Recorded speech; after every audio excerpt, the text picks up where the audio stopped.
When I crave buds, I crave the chicken finger dinner, and I love the mac and cheese. When that craving hits, it's time to come into Bud's to try our classic hand-breaded chicken, made fresh to order. Yum, yum. Take one. Come on down to Bud's Chicken and Seafood for a Binger Ficky. You said Binger Ficky. Why would I say Binger Ficky? I don't know, because it's Bud's Finger Quickie served with fries. Sounds good. Taste Buds. Taste the difference. Good Greek moving and storage. Your superhero movers. Guys, you're special today at Unlimited Auto Wash. Monday is Men's Day, and you save up to $5 off any wash at any of their 7 Palm Beach County locations. Check out the daily specials and find your location by visiting UnlimitedAutoWashClub.com. Hey, it's Evan Cohen. Start your day with Unsportsmanlike, then let Russo and Rizzo argue like it's a family reunion. Catch them weekdays at 4 on ESPN 106.3. Ouch! Stop it! Anajar and Levine. Call 1-800-747-FREE. That's 1-800-747-3733. ESPN 106.3. WUUB Jupiter, a Good Karma Brands radio station. Warning. Amendment 4 overturns Florida's parental consent law, so a minor could undergo an abortion without a parent's permission. Doctors can't even prescribe Tylenol without a parent's consent. But with Amendment 4, abortion would become the only medical procedure that can be performed on a minor without a parent's permission. Amendment 4 goes far beyond Roe v. Wade, eliminating reasonable safeguards and forcing taxpayers to fund abortions, even late-term abortions when science says the baby can feel pain. The Amendment 4 campaign is funded by George Soros and his radical allies, the same people trying to strip away parents' rights and push gender ideology in schools are trying to overturn parental consent on abortion. Amendment 4 isn't about freedom. It's about taking power from parents and giving it to radical leftists. Be warned. Amendment 4 is way too extreme and not what it seems. Sponsored by Truth About Amendment 4. Time now for a PNC pause. PNC Bank is committed to helping the customers and the communities they serve move forward financially. See how they can make a difference for you at PNC.com. Hey, it's your boy JC. ESPN just decided to take their action in the Jason Kelce phone smashing incident. We explain all on today's brand new Questionable Call with Josh Cohen, exclusively on YouTube. Subscribe now. Questionable Call with Josh Cohen. New episodes every Monday, Wednesday, and Friday. Hi, it's Luis Fonsi. What makes a performer truly legendary? How about being the #1 bestseller for 47 straight years? That's what Ford F-Series trucks have done every year since 1976. For generations, hard-working South Floridians have relied on Ford F-Series trucks to help grow businesses, communities, and families. A legacy of capability and technology. Ford trucks, perfect for South Florida. See your local Ford dealer today. Does your business leave a lasting impression? Attractive, eye-catching signs help you stand out from the crowd and create a strong brand identity. Our team at Signorama West Palm are experts in helping your business get noticed and get effective signage in front of your potential customers. Our team can turn your blank windows or plain vehicles into money-making branding machines by drawing customers' attention to your business. So if you're looking to leave that lasting impression, call us 561-687-7993 or visit SignoramawPB.com. Mega Thrills at Rapids Water Park. Mega Fun. And new Mega Mayhem, now open. The first dueling water coaster in Florida. Buy single-day tickets in advance online and save. Only at South Florida's Mega Thrill capital, Rapids Water Park. Now, it's time for a little R&R. All into the bucket, lays it up and in. Ball game, Rizzo! Live in the Anajar and Levine Accident Attorney Studios, this is Russo and Rizzo on ESPN 106.3. This team is going to be tough when they finally get it together. Sit back and relax. Let Russo and Rizzo take you home. Oh, mercy! Light him up, Collins! A beautiful new week at ESPN West Palm.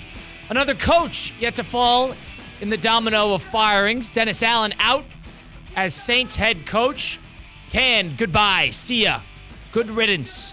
Saints lost yesterday to the Carolina Panthers and Bryce Young, so that was the last straw for them. 7 straight losses. Packed slate of football, a lot to talk about, a lot to do. College football playoff rankings, the elections tomorrow. What a packed week we got to hold. Got you now from 4 to 6 p.m. Hi, everybody. Colin Russo here. Joined alongside me, Mike Rizzo with Christian Cat behind the glass. It's Russo and Rizzo on ESPN 106.3, live from the City Play Studios right here in downtown West Palm Beach. New month. First Monday of November, the 4th. Whole lot happened yesterday. Most notably, what's going on with the Saints and the Cowboys. We want to talk about teams that have been major disappointments. Talking about, or viewed coming into the season, whether it be the Browns, whether it be the Cowboys, whether it be the Saints, Jacksonville, if you want to include it, Dolphins now at 2-6, the same boat. I don't know if there's a team that has had more of a disappointing go-round than the Cowboys, but there's certainly a conversation with a couple of them. I agree. If you're the Cowboys, especially with now the Dak Prescott injury, you really got to question everything going on, right? You got to question everything that's going to happen moving forward on the season. Is Cooper Rush going to be able to come in and salvage some games while Dak Prescott is out? Colin, you're already 3-5. I don't want to say there's not a lot of margin for error. There really isn't. And you got Eagles, Texans, Commanders coming up. Right. So brutal schedule coming up. Cowboys sitting at 3-5, Colin. And it's funny because I'm the one who told you there is always Super Bowl aspirations with that roster. Well, why with that roster are they 3-5 at this point on the year? Is it Mike McCarthy? Colin, you saw him slam the tablet. You saw him slam the tablet after Darnell Mooney is wide open. It seems like that honeymoon, if you could even call that, between him and Jerry Jones might be coming to an end. But the Cowboys are probably number one because they're the Cowboys, and that's the expectation. But I want to focus on the New Orleans Saints a little bit. Colin, it's hard to lose 7 games in a row. It really is. It's hard to lose 7 games in a row when you have professionals on your football team. I mean, Alvin Kamara, a solid player. I thought the Saints defense was good enough to maybe inch out a couple of these games, but you can't lose to Carolina. And now the talks of Carolina are, Bryce Young's starting to turn it around. And this, I just think the Saints are such a mess that it's making that whole conversation come alive. I don't know how much we could look into Bryce Young having success. I just think it's the Saints being the dumpster fire that they are. And I kind of felt bad, even with Carr coming back, that things didn't really work out for them, right? Well, they got so much bad publicity, especially with Mike Thomas going media, going after Carr. Now you get the coach out. Derek Carr is trying to field the media questions in regard to Mike Thomas and where the direction of the team's going to be. New Orleans is firmly in place of getting a top 5 draft pick. Yeah. They're in cap hell at the moment in terms of guaranteed money. In talks to sellers, I don't think there's going to be 2 teams that are more sellers based on what we're seeing in terms of a fire sale than the Saints and the Cowboys. Okay. Those are your 2 teams that I think at this point are going to ship out what they possibly can. Who do you get rid of if you're on the Cowboys? I would field calls for Lawrence, DeMarcus Lawrence, that is. I would field calls, a couple of those defensive players. I would get Diggs Bland, he's hurt. I would get Diggs out of there. Parsons at this point? Do you ship out Parsons and get 2 firsts? He's owed a contract, too. Yeah. You already paid Dak Prescott. The person who's going to get him is going to have rights to extend him. Mm-hmm. So do you do that? What good does he do by keeping him around? Knowing Jerry Jones, they're going to try to win every game with Cooper. And, it's the elephant in the room with how Jerry Jones, we talked about it a bit yesterday on Sunday Huddle, but Jerry Jones is an 82-year-old general manager. Without saying it, how much is he really looking towards the future? Right. 82 years old, you're the owner of the team, you've owned the team for 40 years. You want to win now. I understand that for obvious reasons. But the fact that you're also the general manager, it hinders your ability to operate in the future. It hinders your ability to utilize both what's working now and what could work in the future because in a lot of ways, Jerry Jones is a little nearsighted. He's not thinking about what 3 years is going to look like because where's Jerry going to be in 3 years? It's a little morbid. But he's old. And my question to you is, who takes that operation over? The son? I don't know. The son? Yeah, it's not like he's not going anywhere anytime soon. But the fact is, he's an 82-year-old general manager. Is entirely too old to be a general manager. You're entirely too old. If you want to see some winning, let somebody, an up-and-comer, take the reins, and you just be an owner. You run the business. You're the CEO of the business. Do what you got to do. Hell, have a operations role if you want. And let somebody else who is going to be more nearsighted take the reins. But now they should fire sale, but I don't know if that is really what Jones wants to do. And offensively, outside of CeeDee Lamb, like, who are you going to sell there? No one. I don't want to say no one wants Dak Prescott. I'm sure they'd be able to. I think CeeDee and Prescott are probably the planted figures. That's what I mean. You get what I'm saying here. You're not trading Prescott. You're not trading Lamb. All right, then tell me who the hell you're trading on the offensive end. Yeah. So that's why I think they're just going to stick with what they got and try to win as many games as possible. And the track record of Jerry Jones is win now. And the defense has been an absolute nightmare this year. But they have There's talent, no arguing which that. is why you can ship him. They do. And the question I want to ask you, too, we're kind of harping on Jerry here. How much of the blame is on the coaching staff? There's got to be. We got to divvy some blame on Mike McCarthy. Absolutely. There's got to be blame on McCarthy and accountability from there, because this was a defense that was good enough last year. I mean, they were rushing the quarterback at an incredible rate. Yeah, they were a great defense last year, turning the ball over a lot, and then Dan Quinn gets shipped out, takes the head coaching job at the Commanders, and then all of a sudden they fall off a cliff. And I understand that injuries have a lot to do with that, with Bland not being available and Parsons not being available and Lawrence not being available. But it makes you wonder if Bland might. I know he's injured, but it makes you wonder if Bland might be traded. It makes you wonder if some of these other guys might be on. Go stockpile. Do it. What would this? So second round pick? I can't. That's what I mean. For I don't somebody wanna, like Bland. For Parsons, you'd get 2 or 3 first rounders. Well, yeah, he's that premium edge rushing position. Diggs, you'd get a second rounder, a third rounder, probably a third. You got to realize, dude, Diggs is a ball hawk. He's not gonna, he's gonna take a chance and try to get an interception rather than stick on a guy like glue. So, is a team going to be willing to go for a corner like that at this point of the year when it's sweaty palm times? But it fascinates me, the conversation, because a team we haven't brought up either are the Jets. The Jets, I know they won the Super Bowl, according to some people, last Thursday, winning that game on Thursday Night Football. But they're an awful football team as well right now. Yeah, terrible. And but they're not going to sell because they've already bought. Yeah, so they've established themselves as buyers. But I think the Cowboys are more of the same realm. I know they didn't necessarily buy. They bought from within with CeeDee Lamb and Dak Prescott. And then 8 games in, now it's a disaster. But all of a sudden, you want to die on that horse? That's the Cowboy way. It is. But to that point, you have an opportunity here where you have talent. Your team is not going anywhere. You're not winning. You're not going to touch the playoffs. And does Jerry, can he look farsighted 2-3 years into the future and get a grasp at, all right, well, we're not going to accomplish anything this year, but what about 2 years from now? Still going to have the quarterback under contract, still going to have the receiver under contract. Let's try to stockpile and get some talent. If he could think like that, then that would be to the benefit of the Cowboys organization. But there's also some people that say until Jerry moves out of his position as general manager, and whenever he'll do that, Lord knows when he'll ship out as the general manager. And whether he stays as the owner is another thing. But when he gets out of that role, the Cowboys might not win anything. So I think that might be the conclusion I'm coming to. So you're saying stockpile, getting rid of Parsons and some of the DBs. Not saying you need to get rid of Parsons, but he's an asset. He's not doing you any good right now, and he's going to do a whole other teams a whole lot of good, and you're going to be able to, instead of paying him a plethora of money and not doing anything with it, you could actually get something and make use of it. Would teams give up where I'm coming from here too, I hate when my team trades first-round picks. Drives me crazy. Someone going to give up 2 first-rounders for Micah Parsons? Yeah. I call it a rental, too. Would you as well? Well, with that if they extend him immediately, that's another problem. But yeah, any contender, if he's healthy, any contender would take him in a second. To your point, I know this is kind of a bad example because the Bears were kind of awful when they made the trade last year. But you saw Montez Sweat last year. Hey, what was he, a second-round pick? Yeah, first-round pick. That was a first-round pick they gave up for him? Sorry, I thought you meant him himself.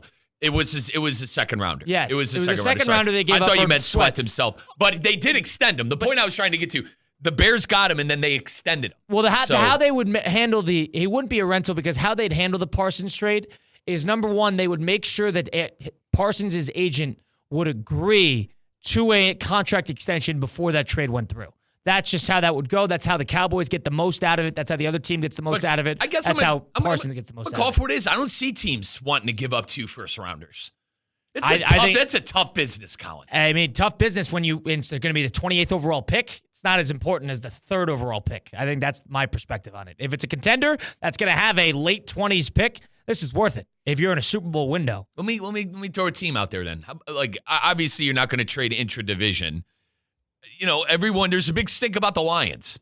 You know, let me ask you this. Did it look like the Lions needed a pass rusher against the Packers this past weekend? Everybody says they're going to get Zadarius Smith either today or tomorrow. So that's another problem. Yeah, from the Browns. But so I don't know if they'll need him. And I don't know who will go get Parsons. It's maybe somebody who's entering a Super Bowl window who has the money to spend on a pass rusher. That might be part of the reason why they would do something like that. And who that is, I don't necessarily have an answer for, but at least shop him. You don't think people would call? He's a premier player at the position. He's young, and he's ready for a contract extension. So I think that this would be a no-brainer in a lot of ways if somebody who has the money can go make a move for him. And I still think Jerry's too stubborn. Too stubborn. And that's part of the reason why I think until Jerry moves out of that general manager role, they will not win anything because he does not operate like a traditional general manager because he's old. You are 82 years old, Jerry. You do not think the 3-4 years in the future. He's old. Where is Jerry going to be in 3-4 years?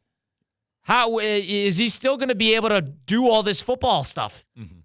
So that's the way I look at it. They should fire sale. Get rid of Diggs. Get rid of whoever you can. And stockpile as much as you possibly can. That's the fastest way to turn it all around. It's not going to be what they're doing now. Watch them go out and get somebody, Colin. That would be very on brand for the Cowboys. Watch them go out and get a running back or something. That would be very on brand. Right. Well, very on brand. Watch them go out and get a running back or like a receiver. Now, the Saints, on the other hand, have a lot of dead cap and need to get rid of a lot of money on the books. Yeah, so this is an easy one. I think I know Marshawn Lattimore has been floated to the Kansas City Chiefs. That would annoy everybody if they did that, but it's a great move. Go get him. He's available. He's under contract. He's expensive. I don't know why the Saints wouldn't sell. You have a lot of talent on that team. Go sell. Anybody who's not in a rookie contract. Especially with Olave going down too, like you really have nothing offensively outside of Alvin Kamara. Coach is just fired. Coach is gone. Loomis has been there for 20-something years, and he knows how much money. He's put them in a really tough position. Mickey Loomis, their general manager, that is. He's put them in a really tough spot financially. Get rid of everybody. Right. And you're not going to be able to get rid of Carr, and Carr's not your answer. But you're going to be in a position there where in a year from now, you're probably going to have a rookie quarterback in the mix, and you're not going to be forced to start him because you got Carr sitting there as well. So that should be the 2-year future for what the Saints are doing is figure out your head coach, get a quarterback, stockpile as much as you can, get money off the books, and then you don't have to be in a position to start this rookie quarterback immediately because you have a viable enough starter in Derek Carr. Mm-hmm. That's how the Saints should handle their next 10 months. But it remains to be seen whether they do it. And in terms of fire sailors, there should be no two teams more than the Cowboys and the Saints due to the injuries and due to where they are in record-wise that should sell because they have talent. I think there are two other teams too, Kyle. And they're very dear to the show because they have a lot to do with you and me. I think the Jags and the Browns partner are right up there. The Jags have a lot of talent offensively. I could even argue defensively as well. A lot of hurt talent. And then the Browns on that defensive side, I mean, I know old khaki pants and Justin Herbert made us look like Swiss cheese yesterday. But you got some stuff in the secondary with Denzel Ward and Greg Newsome. So you'd want to get rid of those guys?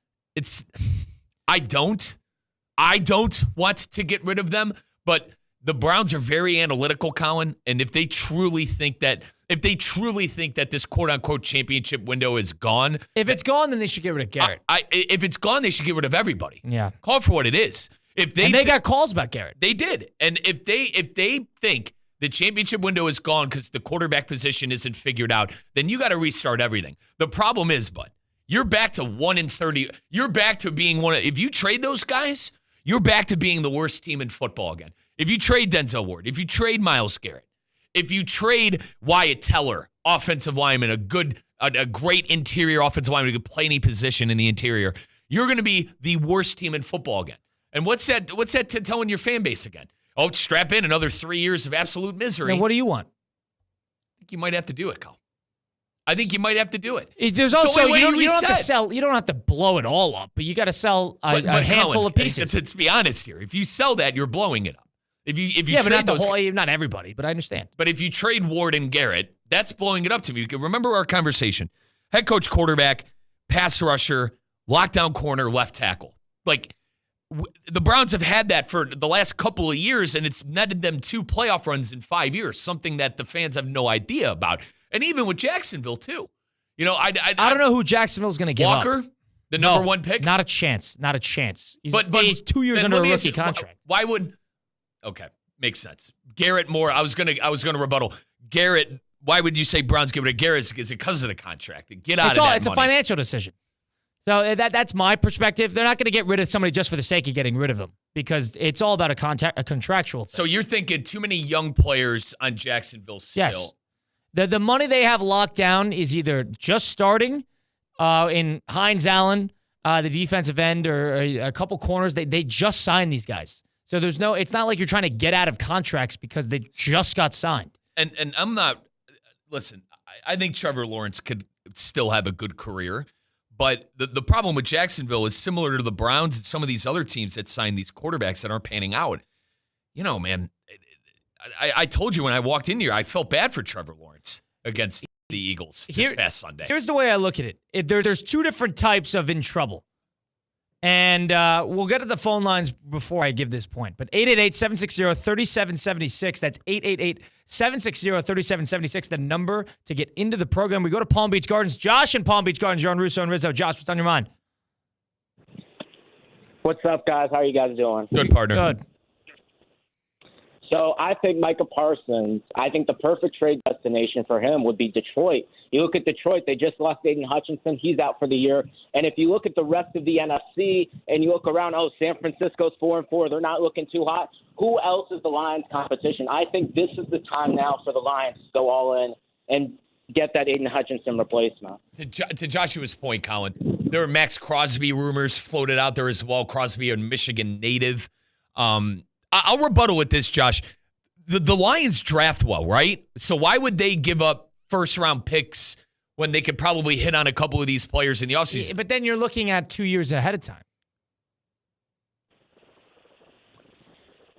Josh? That's a good point. Yeah. That's a good point, but I think this is the time now. You look at the rest of the NFC. This is the perfect year. The San Francisco 49ers are not healthy. Who's your best competition? A rookie quarterback? Yeah, I agree with you. Good call, Josh. To Josh's point, I'm on board with him. If they're going to make a move, what good does a 29th, 30th overall pick do for you in terms of hitting that? They've hit on their first-round picks. They have a ton of guys on rookie deals. They're going to have to pay some of them eventually. You're going to have Hutchinson back in the mix. Why don't you build yourself a 2-3 year window instead of riding high on this one? And getting somebody like another elite pass rusher would solve that. I'm not saying that there's a gap there, but make yourself more dominant. Why wouldn't you? You have the assets. I don't know if they'll accept it, but if you have assets to trade, I'm completely on board. I think you're putting a lot of stock into late first-round picks that won't do anybody good. They've just been able to hit on them. Right, and what they've been hitting on the teens and Jahmyr Gibbs and Arnold in the 20s. And Laporta was a mid-first-round, second-round pick, I think. And then they got Jack Campbell, who's like the 12th overall. So it's a little different then, but Lions are going to be sitting around 30, 31 overall. I don't think that's that big of a deal. And they are a juggernaut. They have everything they need. I mean, Arnold has been great. Joseph has been great. I could argue remember last year, their problem was secondary. They bolstered up the secondary in the offseason through the draft and free agency.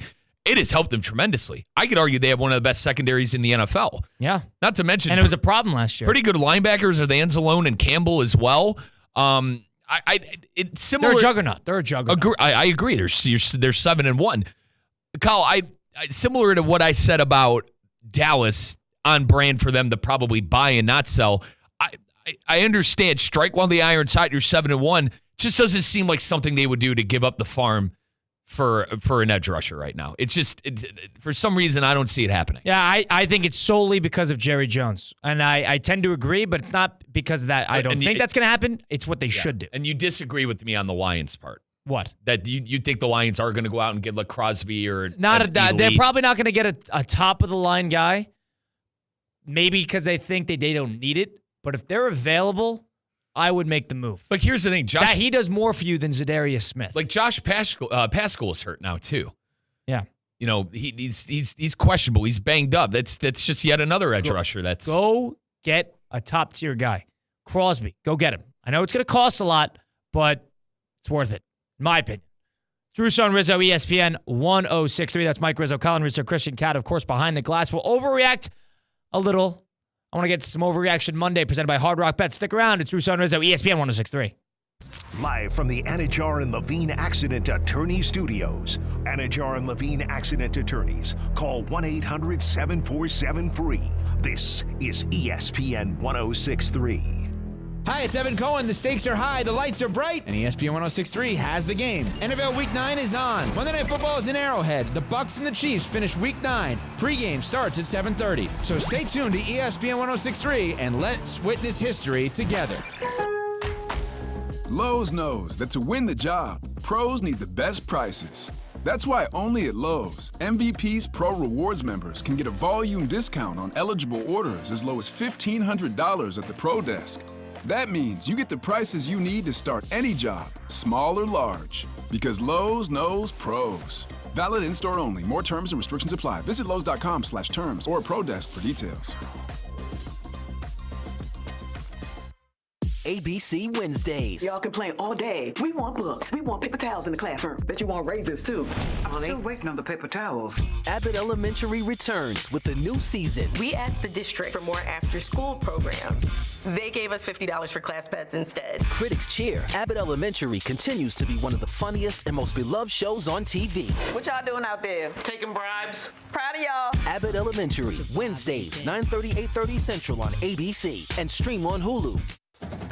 Palm Beach County's premier college football event is back. Don't miss the 2024 Boca Raton Bowl, Wednesday, December 18th from FAU Stadium and broadcast live on ESPN. Last year's game saw in-state Rising Power USF beat Syracuse out of the ACC. What will this year's game have in store? Big names, big teams, big action. The 2024 Boca Raton Bowl, December 18th at FAU Stadium on ESPN. Don't miss out. Find out more at BocaRatonBowl.com. I'm Wendy Sartori-Link, your Palm Beach County Supervisor of Elections. Tuesday, November 5th is Election Day and the polls are open 7 a.m. to 7 p.m. Find where you vote at votepalmbeach.gov. Remember to bring your photo and signature ID. If you still have a mail ballot, you can either vote in person at your polling location, drop it off at one of our drop-off locations during designated hours, or bring it to our main office by 7 p.m. on Election Day.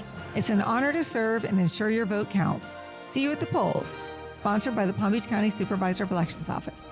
Want to accelerate your career as a manager or executive in the exciting industry of sports? Florida Atlantic University's MBA in Sport Management program is ranked #1 in Florida and 10th in the world. Students learn practical and applied skills from top faculty and experts who work in the industry. With a 94% placement rate for all grads, the full-time MBA program sets students up for success in the world of sports. Check out Florida Atlantic University's MBA in Sport Management program today by going to business.fau.edu.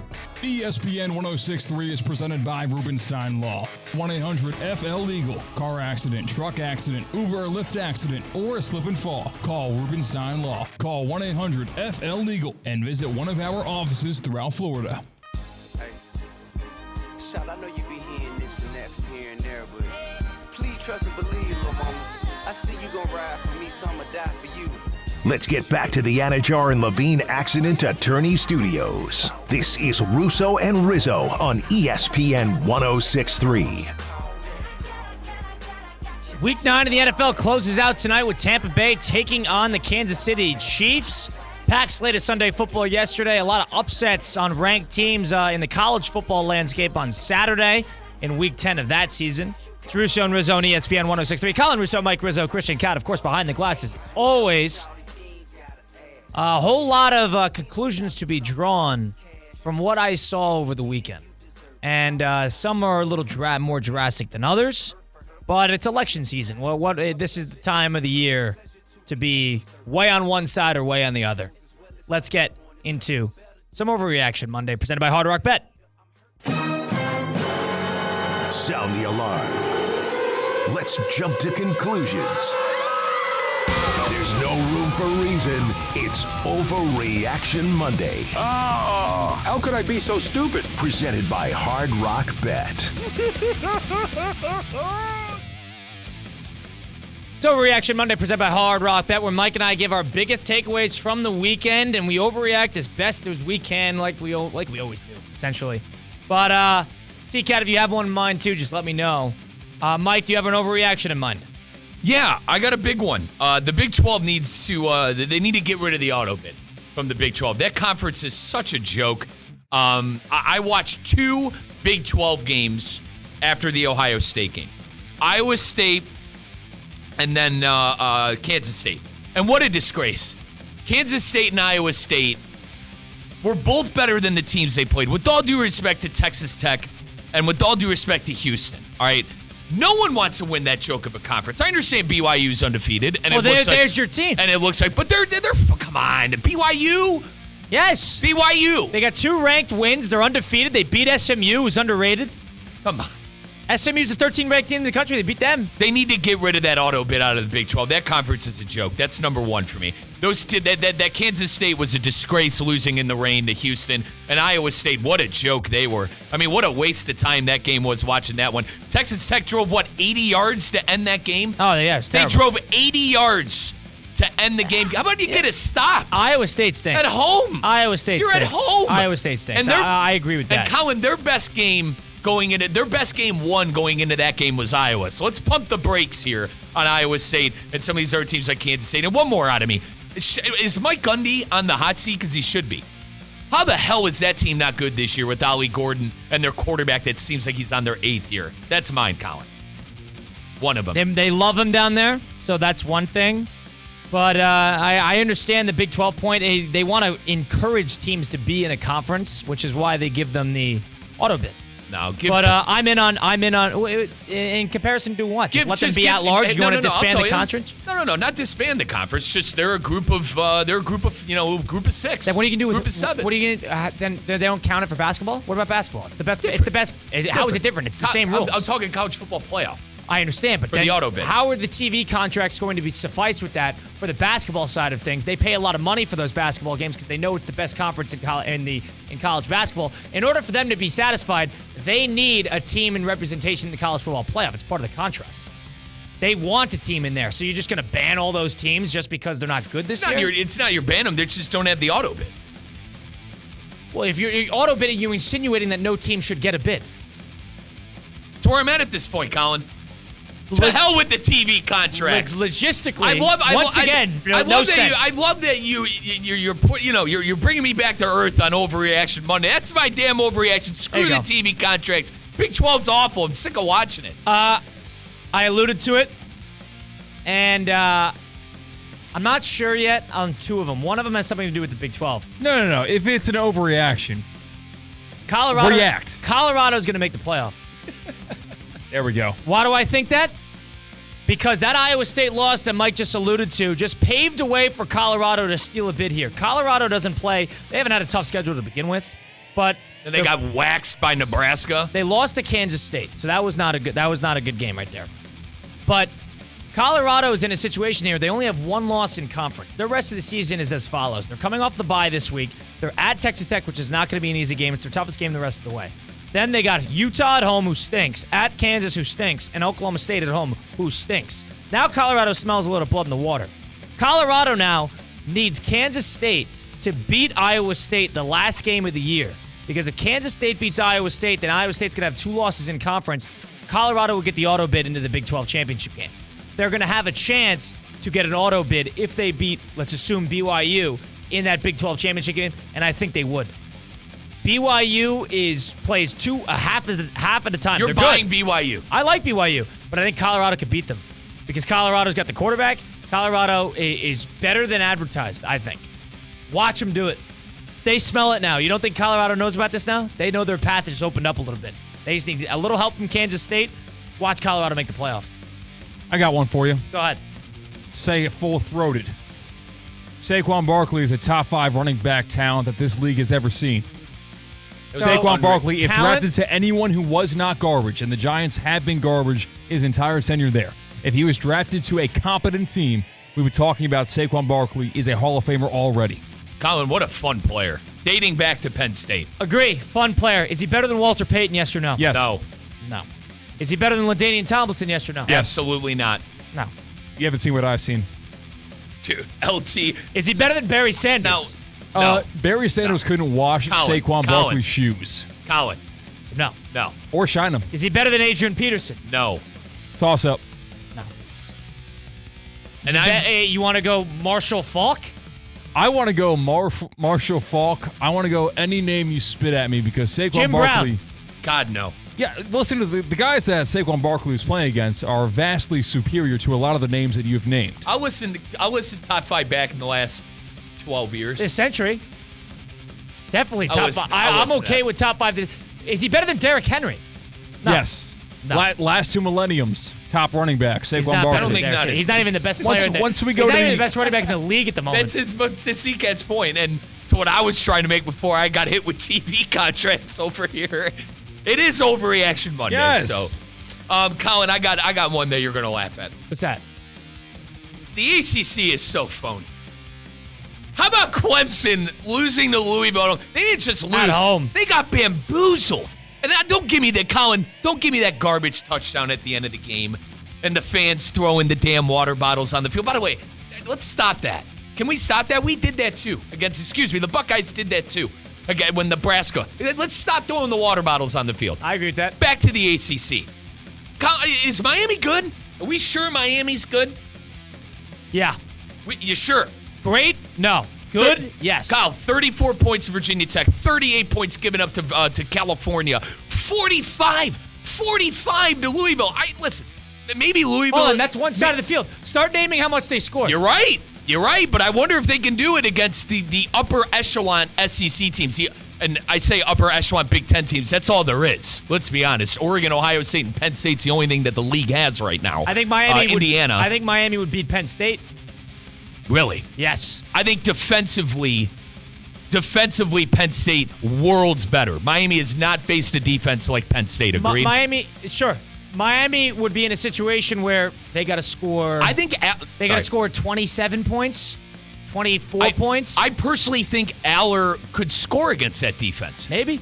I think Ohio stinks. Now we'll get to Ohio State. You can make fun of me for the Buckeyes later on in the show, but I think we found out Ohio State's defense very, very good, very legit. And that Evan Stewart and Oregon is just probably going to do that to everyone that they line up against. Seacat, I'm interested to get your opinion. Don't you think Aller and Singleton, don't you think the Singleton kid, they'd be able to score against Miami's defense, no? Yeah, I think they'd be able to score. Would they be able to execute in late game situations? Well, stoppable force meets movable object with Cristobal versus Franklin when we get to the fourth quarter. So I would take the runner. Yeah, I'd take the runner over the bruiser. You guys would go with Cam Ward would probably be the deciding factor of that game. How about this what if possibility I've created? Colin, overreaction. ACC a phony conference as well this year. No one wants to play in the ACC, by the way. Clemson wanted to get out. Florida State wanted to get out. They're top of the. I know Florida State stinks this year, but they're top of the brass is trying to find ways out. And you got one good team this year. How about Pitt? How about Pitt getting absolutely dismantled by SMU? That brings me to my overreaction. Watch SMU make the playoff. Watch it happen. Watch it. And whether they steal that bid against the ACC, they might even get a bid with 2 losses. That's how confident I am in it. I like SMU. And if they play Miami really, really tough, they might get thrown a bone there. 8-1, 13th ranked. They got nobody the rest of the schedule. I understand that, so they're not going to have the strength of schedule argument. But they could compete with Miami. You know why? Because they don't really beat themselves. They don't give Miami the 2 possessions that Miami needs to really pull ahead. That's what happened against Duke. That's what happened against Louisville. Go on the list. That's what Miami needs 1 or 2 breaks on defense that gets them back into the game. SMU won't give them that. Colin, I want you to bring up something we talked about before the show because I think it's a bit of an overreaction. Indiana, you said they'd make the playoff. I think that's an overreaction. Why? They haven't played anybody yet. Okay. And well, I think, hang on, hear me out before you roast me at the stake.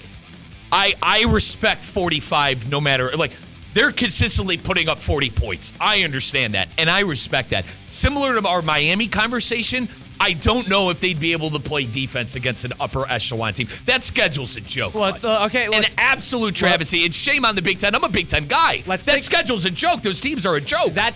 You know what that problem is? What's that problem? That is a reflection of the expanded conferences. The schedules are too uneven. But here's the problem. All right, paint me a picture where Indiana does not make the playoff. They have Michigan, Purdue, and Ohio State. They lose to Ohio State. They're not going to play in the Big Ten championship game. They still get a bid. They beat Ohio State. They play Oregon. Win or lose, they're still getting in. That's the take. I guess I have newfound confidence in the Buckeyes that they're going to be able to win that game by at least 10 points convincingly. They were going to lose by 10 points on Friday to Penn State. I said I'd let you have me. I said I'd let you have me. But now they're going to beat Indiana. I said I'd let you guys. For 4 minutes all year long. What did I tell you on Friday? He's going to come in with a big smile on his face, acting like he just saw the greatest team of all time. So No. We're not there yet. But I do think we proved to be the second best team in the Big Ten. And I'm happy Indiana's at home. Indiana. No, it's at Ohio State, that game. But yeah, that's why I said I'm happy the Indiana game is at home. I see. Sorry. Indiana's going to be coming off a bye coming into that game. That is their Super Bowl. That is the one game that they have circled on the schedule.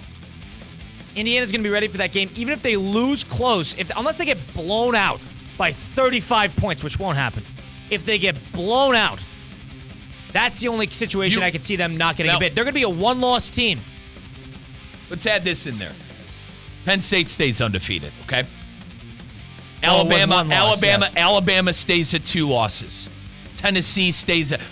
I think they'd give the nod to a 2-loss SEC team over Indiana because of schedule. You disagree? No. Who's Alabama beating? That's what scares me. Well, LSU. They'd have to beat LSU this weekend. Okay. And Georgia?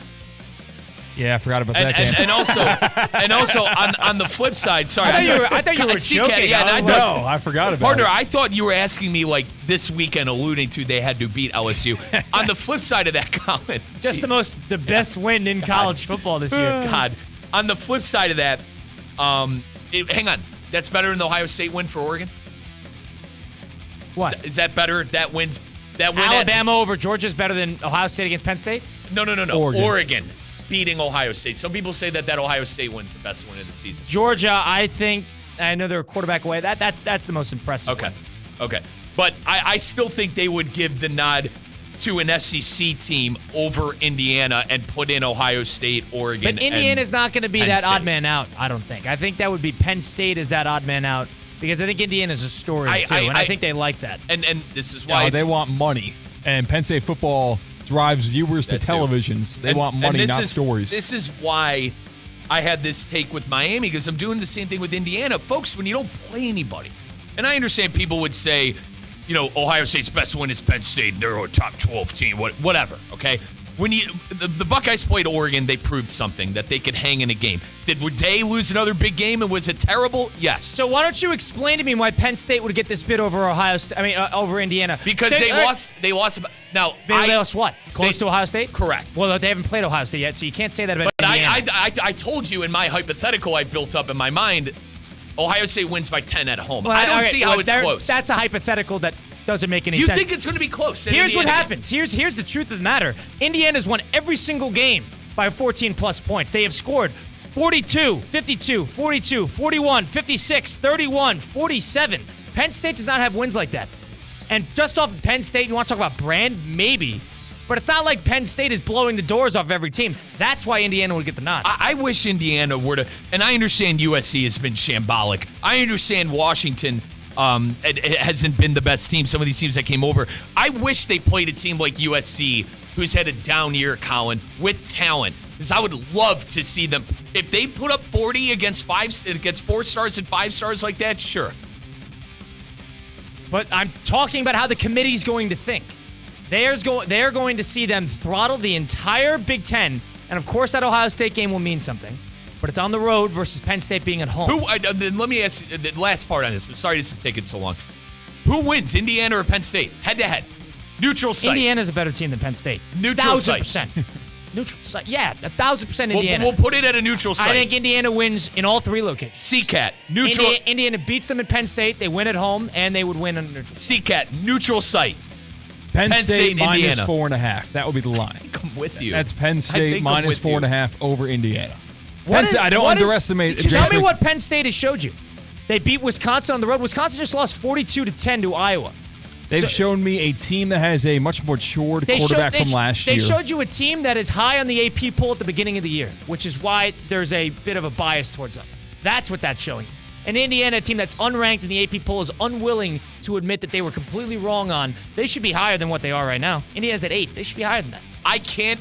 Is it okay to not? That's the AP bias. My God, AP, by the way, has Indiana at 8. They have cracked the top 10. The Hoosiers. Hoosiers have cracked the top 10. They play in the same conference. Of course, that Ohio State game will mean everything, but in terms of playing the rest of the conference, they've destroyed everybody. And they've destroyed everybody. That should be your takeaway, is that they killed everybody. And Penn State hasn't. Maryland, Northwestern, Nebraska. I know they took Ohio State to the buzzer. Washington, Michigan State. Powerhouses, UCLA. huh? God, man. I can't make an assessment until they play the Buckeyes. So Is that what? fair? West Virginia, Bowling Green, Kent State, Illinois, who's terrible. UCLA, USC, who's terrible. Unfair Wisconsin, qualifiers. who's terrible. Go down the list. They have Washington coming up. They play in the same conference. They're playing the same teams. I'd like to see. I know you're going to post. I think USC would give Indiana a game. God. I think Lincoln Riley's USC team would give Indiana a game. They certainly would, because they gave Penn State a game. Start buying Indiana. Hang on, you want to keep doubting. Hang on. What does Sharon Moore and the Wolverines have for Indiana this weekend? So are we going to finally get off this charade if Indiana beats them by 25 points this weekend? We're going to get off this train? No, I got to see them play Ohio State. If they have me pooping a brick in the fourth quarter, I'll be bought in on Indiana. They would beat Penn State. Penn State stinks. They're terrible. Come on. They just lost by 7 to the number 3 team in the country. Oh, now we're number 3 team in the country when a week ago we were not even going to qualify for the playoff. What do you mean, Colin? So this is why I can't take this seriously because we're so back and forth. It's more the lower the lows get. Lost a 1-point game to the number 1 team in the country on the road. The lows annoy me with Rizzo, not the highs. Penn State didn't score an offensive touchdown. But at the same time, they were 3 feet away a couple times. Exactly. Igmanosin's interception was crazy. Why is that an exactly? That's not an exactly. they can't score. I think an exactly automatically they can't. It's a stamp. Yeah, it's an officially valid point. They cannot score. That is their problem. That is Overreaction Monday, presented by Hard Rock Bet. It's Florida's official sportsbook. For the first time ever in Florida, bet on the Dolphins all season long. Try Hard Rock Bet now. Receive up to $100 back in bonus bets if that first bet does not win. Offered by the Seminole Tribe of Florida. Must be 21 plus and physically present in Florida to wager. Terms and conditions apply. Concerned about gambling? Call 1-888-ADMITTED. Well, I kind of wanted to save it for tomorrow, but I think we should do it now since the topic's on it. We're going to put together a 12-team college football playoff. We're going to do that next. Stick around. Russo and Rizzo, ESPN 106.3. Live from the Anajar and Levine Accident Attorney Studios. Anajar and Levine Accident Attorneys. Call 1-800-747-FREE. This is ESPN 106.3. Hey, it's your boy JC. ESPN just decided to take their action in the Jason Kelsey phone smashing incident. We explain all on today's brand new Questionable Call with Josh Cohen, exclusively on YouTube. Subscribe now. Questionable Call with Josh Cohen. New episodes every Monday, Wednesday, and Friday. Tired of being sidelined by a sports injury? Get back in the game with Baptist Health Orthopedic Care. Whether you're a professional athlete or even a weekend warrior, you can get back to doing what you love with our compassionate orthopedic team. Experience a new level of care and get back to your best. Welcome to being treated like a pro. Make an appointment today at baptisthealth.net/ortho or call 833-556-6764. Hurricane fans, the final game of the season is here. Join us on November 23rd at Hard Rock Stadium as the Hurricanes take on the Demon Deacons of Wake Forest. It's Senior Day, a day to honor the incredible players who have given their all to the U. Let's give them a send-off they'll never forget and fill the stadium with Hurricanes pride. Don't miss out. Get your tickets today by visiting MiamiHurricanes.com or by calling 1-800-GO-CANES. At Unlimited Auto Wash, it's always a great day to get a wash. Hi, this is Kevin Dalton, the owner of Unlimited Auto Wash Club. Your car is dirty and you want it washed, but it might rain. No worries, we have a 72-hour rain check offer. For any reason, bring your car back for a free outside hand wash within 72 hours. Or join our Unlimited Club and receive unlimited hand washes inside and out with Tire Shine starting at $44.95 per month. Unlimited Auto Wash with 6 locations. Visit unlimitedautowashclub.com or call 561-WASH-ME-TOO. ESPN 106.3 is your home for Miami Dolphins football. Every Miami Dolphins game right here, all season long on ESPN 106.3. Good Greek moving and storage. Your superhero movers. Hey, it's Josh Cohen for the accident attorneys, Anajar and Levine. Car accidents, truck accidents, slip and fall, trip and fall. Did you get injured on the job? Workers' comp problems? My friends Mark Anajar and Glenn Levine, they will fight for you. Remember, they do not get paid unless you get paid, and they will fight to get you the maximum compensation you know you deserve. Here's what you do. You just call. Call Anajar and Levine for your absolutely free consultation. Do not settle for just any attorneys. Demand Anajar and Levine, and demand the Anajar and Levine difference. It takes just one phone call to begin to take back control of your life. So do that. Take back control of your life. Call 1-800-747-FREE. That's 1-800-747-FREE. 1-800-747-3733. Anajar and Levine, accident attorneys, take back control of your life. Are you ready to make a difference for the environment while helping the visually impaired at the same time? Then donate your vehicle to Heritage for the Blind today by calling 1-800-983-6530. Every donated vehicle will either be properly recycled in an eco-friendly manner or given a new life through reuse. Donating your vehicle is easy. Simply call 1-800-983-6530 and Heritage for the Blind will do the rest. They'll even arrange for your vehicle to be picked up at no cost to you. And for a limited time, when you donate your car, you'll receive a $200 restaurant voucher and a 2-night, 3-day hotel stay at one of 50 locations. Call 1-800-983-6530 right now to schedule your vehicle donation and make a positive impact on the environment while helping others. Heritage for the Blind, where every car donation counts and every person makes a difference. Call 1-800-983-6530 now. This advertisement is paid for by Heritage for the Blind.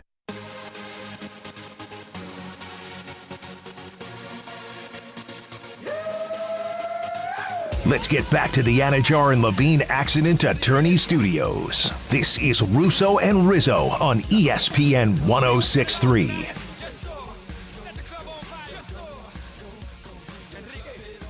Russo and Rizzo, ESPN 106.3, the college football playoff ranking. Forget the AP poll. This is the time of the year where we throw out the AP poll. Nobody cares anymore. AP, Joel Klatt said it on his show. I saw a clip of it. The AP poll is just straight bias because the AP does not want to admit that they were wrong about somebody. So whoever was high earlier in the year, despite the eye test, despite close wins, they keep them where they're at. That's how the AP poll has always operated. That's why it's a little fraudulent in my eyes. But now it's the college football playoff ranking. You got a 13-person committee that's going to determine who's in, who's out, who's going to get the bye, allegedly, because you got to see who's going to get the byes with the conference championships. But it's Russo and Rizzo on ESPN 106.3 from the City Play Studios right here in downtown West Palm Beach. Mike Rizzo, Colin Russo, Christian Cat behind the glass as always. There's going to be a lot of action here tomorrow with the election coming up. And we'll see what's going on there. Apparently, Donald Trump's going to be in town for that, so I didn't realize that. And apparently, this whole city is going to be essentially shut down. That was news to me. But start your day off with a bang because Election Day will be a packed house. But where I go to find my action is at F45 right in the morning. Every morning I go. F45 West Palm Beach. It's a functional-based workout, 45 minutes in and out. Coaches there. It's a social setting. It's not necessarily the Olympic lifts that I was used to growing up. But ultimately, I feel healthier. I feel more flexible. It's a great sweat. And there's a social component. So I meet a ton of people, like-minded fitness individuals that go to F45 daily or weekly or however long you want to go. And they go and they get their 45 minutes in. You hang around. You can chit-chat. You could go more than one in a day if you want. The coaches are so helpful. I love everything about F45. Go check out their Instagram, F45 West Palm Beach. They also have locations, of course, in Wellington and Palm Beach Gardens. So a ton of locations there. Go get started at F45. It's a ton of fun. I go every morning. Catch me there at the 7:30 or 6:30 showing daily. All right, college football playoff rankings. So I'm going to pull up the AP poll just so I have a frame of reference. But we're going to start with our conference champions, all right? So we got a Big Ten, we got an SEC, we got a Big 12, and we got an ACC. All right? Let's knock out the obvious. Miami for ACC? Yep. Cool with that? Yeah, talking to me? You're involved in the conversation. I'm in the committee? Yeah, you you're in are. the committee. You are. Yeah, of course you are. I don't know. I guess I never got the invite in the mail. Come on, just enough. Listen, You're going to lose your invite if you I think Miami, there has to be something said that they can't. The best way I can put Miami, how long are they going to live on the edge? How long are they going to live on the edge? Until they play someone good. That's what I mean. So, yes, they're going to win the ACC, but I'm not sold on them yet. And I'm sorry for all my Canes fans out here. I know there are a lot of them. Miami. It could be an SMU situation, but that would be an upset. Big 12. Do we have to? The BYU, right? God, what a waste of time. I'm cool with that. I love BYU. I'm in on that. Top 10 on offense, top 10 on defense. Jake Retzlaff at quarterback, I'm in. I like Retzlaff, but what a waste of time. You want to, all right. Listen, you don't like the little guy. Yeah. The whole point of this group of You just want a thing, Big Ten SEC fest, and that's no fun. I do. Where's the fun in that? Where's the course I do. Where's the Cinderella aspect of that? College basketball starts today, and that's the way you think? I think Oregon is going to win the Big Ten. Fair enough. Now, it might be tough to beat Ohio State twice. It's tough to beat a team twice. I think at a neutral site, look out, but I think Evan Stewart, Holden. I changed my answer. I think Ohio State's going to win that Big Ten. I think Oregon. You think Oregon will beat them twice? Yeah, they will. I think that's a cliche that we've repeated so many times that we believe it. That it's hard to beat a good team twice, but I think they will. Colin, shame on me for not knowing how good the players on the outside for Oregon are. Like, Holden is unbelievable, the transfer from Alabama. Stewart, former five-star, unbelievable. Cooked Denzel Burke, a fifth-year senior All-American quarterback. Cooked him in a skillet. And they got Ted Johnson, who's great, too. They got a lot of guys. There's no doubt about Oregon's talent. But we could, how about this? Oregon, and then we'll put Ohio State on there as well. That's fine. Doesn't make a difference. We're just making it 12. Oregon, let's say they win. All right, fine. SEC. I'm not that confident in Georgia, but they're probably the best, most well-rounded team of the bunch. Let me say this, and I'm interested to hear what you guys got to say. They keep it close against some teams that probably shouldn't be. I think there's something to be said about pulling the game out, though. And I think they learned a lot from that Alabama game. You can't really do that against a good opponent. And I know that Alabama game was, 36-7, 31-7. At one point, they really put themselves behind the sticks. But they know how to win a close game. And I think the lower half of the SEC, like South Carolina, like Florida, these teams have fight. Unlike the teams in the Big Ten, they actually give good games to the upper echelon. So shame on me for not realizing that early on in the year. I think it's Georgia. I don't trust Texas. Who's Texas's best win? Michigan? They stink. I agree. I mean, tend to agree with this. Vanderbilt. You can't. You got to do it. You got to do a team that can make the SEC title game. There's only a select few. No, I'm saying Tennessee, Texas A&M, UGA, LSU, maybe with some help in Alabama. I was more or less saying Texas's best win being Vanderbilt. Colin, I think it's Georgia. It has to be Georgia. Fine, we'll go Georgia. All right, then we got a 5, 6, 7 through 12. And let's slate a group of 5. Let's knock that out. I think a group of 5 would be Boise in this situation. And if Boise doesn't lose, they're probably going to get that 11 or 12. Would you agree with this? Yes. Yeah, I think so. All right. So unless somebody steals a bid. I mean, if Army beats Notre Dame and they win their conference, they go. Yes. Right. Okay. That's a big if. Okay. And from what we saw the last time Notre Dame played a service academy, it's probably not going to be close. Well, I think Army's better than Navy, but that's like significantly better though. That game was an absolute blowout. Navy okay. Where are they ranking Notre Dame right now in the AP poll? I think 10. Okay, yeah. I think they would be higher. But here's the thing. They'd be higher. I don't know how they're 10. I know A&M's lost 2 games. Their best win is A&M. They haven't played anybody outside of A&M. So They're 10 because of the Notre Dame factor. Their schedule is a joke. So they're going to beat both the service academies who we're not in on. Then they beat A&M. I agree the schedule's a joke, but they're still going to have one loss. You got to think about losses at this point. Okay. I think out of 5, you'd probably put in the Big Ten loser. So let's put Ohio State. Yeah. So right now, Colin, I have Oregon, Miami, BYU, Georgia, Ohio State, and Boise State. Yes. Is that what we got? Okay. Boise State's down to 12. Let's go 5 through 12 now. The 6th seed. The 6th seed in this situation will probably be the SEC loser. So, you think Texas is going to beat them again, but I would say it's the SEC loser. Let's go with Texas. All right? Does that make sense? Yep, it does. Makes sense to me. All righty. Now this is where you get tricky. In terms of how you seed this. Need 5 more teams, boys. You need 5 more teams. Notre Dame's getting in, so let's figure out where to place them. Do we have to? Yes. You're guaranteeing an undefeated rest of the season for Notre Dame? You think that they're gonna win? How many more weeks? They got Florida 4, State, 5, they got 4? Virginia, they got Army, and they got USC. USC is terrible.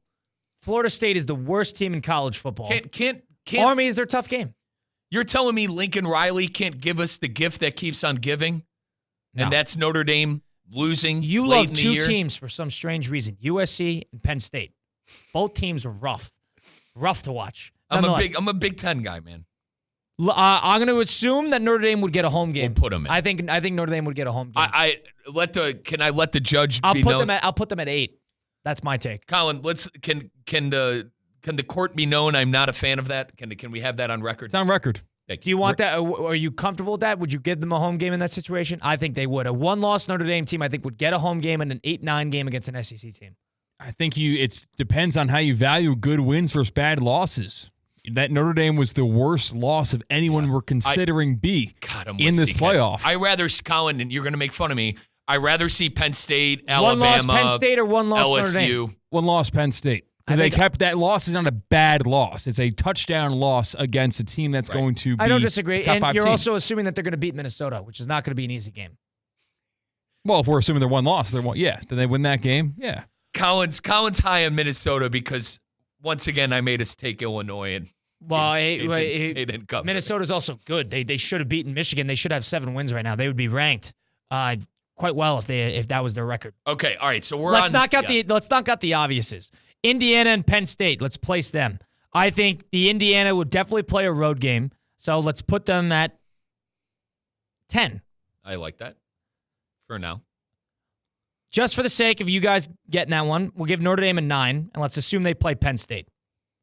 And I think it's a matter of the committee would, at that point, decide where they want that game to be played. And I think they would want it to be played at Notre Dame. That's my really? take. Over Yes. Beaver Stadium? Yes. That'll probably break non-SEC television records. Agreed. And Notre Dame, Penn State is a rivalry that should exist. Those 2 schools, traditional independent schools, should exist. They should be scheduled every year. That's the one the committee wants. They want a Notre Dame Penn State game, and I think they would decide on where that game would want to be played. Don't you?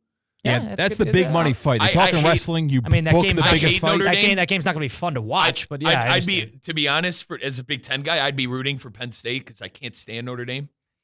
So, all right. Now you got a 7 and an 11 available. Now you got, in my opinion, unless you you're not putting in another Big 12, unless you put in another ACC, which you probably won't. You already have 4 Big Tens in. Do you put in 2 SECs? Can I make a case? Boys, can I make a case here? I want you guys here. I want the winner of Alabama and LSU this week. Sorry. I think the winner of that game remains undefeated through the rest of the way. You think, okay. So I want Alabama or LSU. You want Alabama or LSU there? Winner of that game. Yeah. LSU still has Vanderbilt, so there's that. Okay, so Colin, let's say Bama wins. All right, hypothetically speaking. Sorry, Cousin Blake. Let's say Bama wins. All right, so let's put Bama on the list thinking they're going to win that game. Alabama would be the 11 in that case. In my opinion.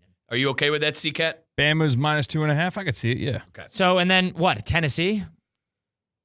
You'd have to put Tennessee at 7. So that means you'd have 4 Big Ten, 4 SEC. All right, so here's what what? Sorry, I'm going to look at, you're okay. If Tennessee loses at Georgia, you're still putting them in?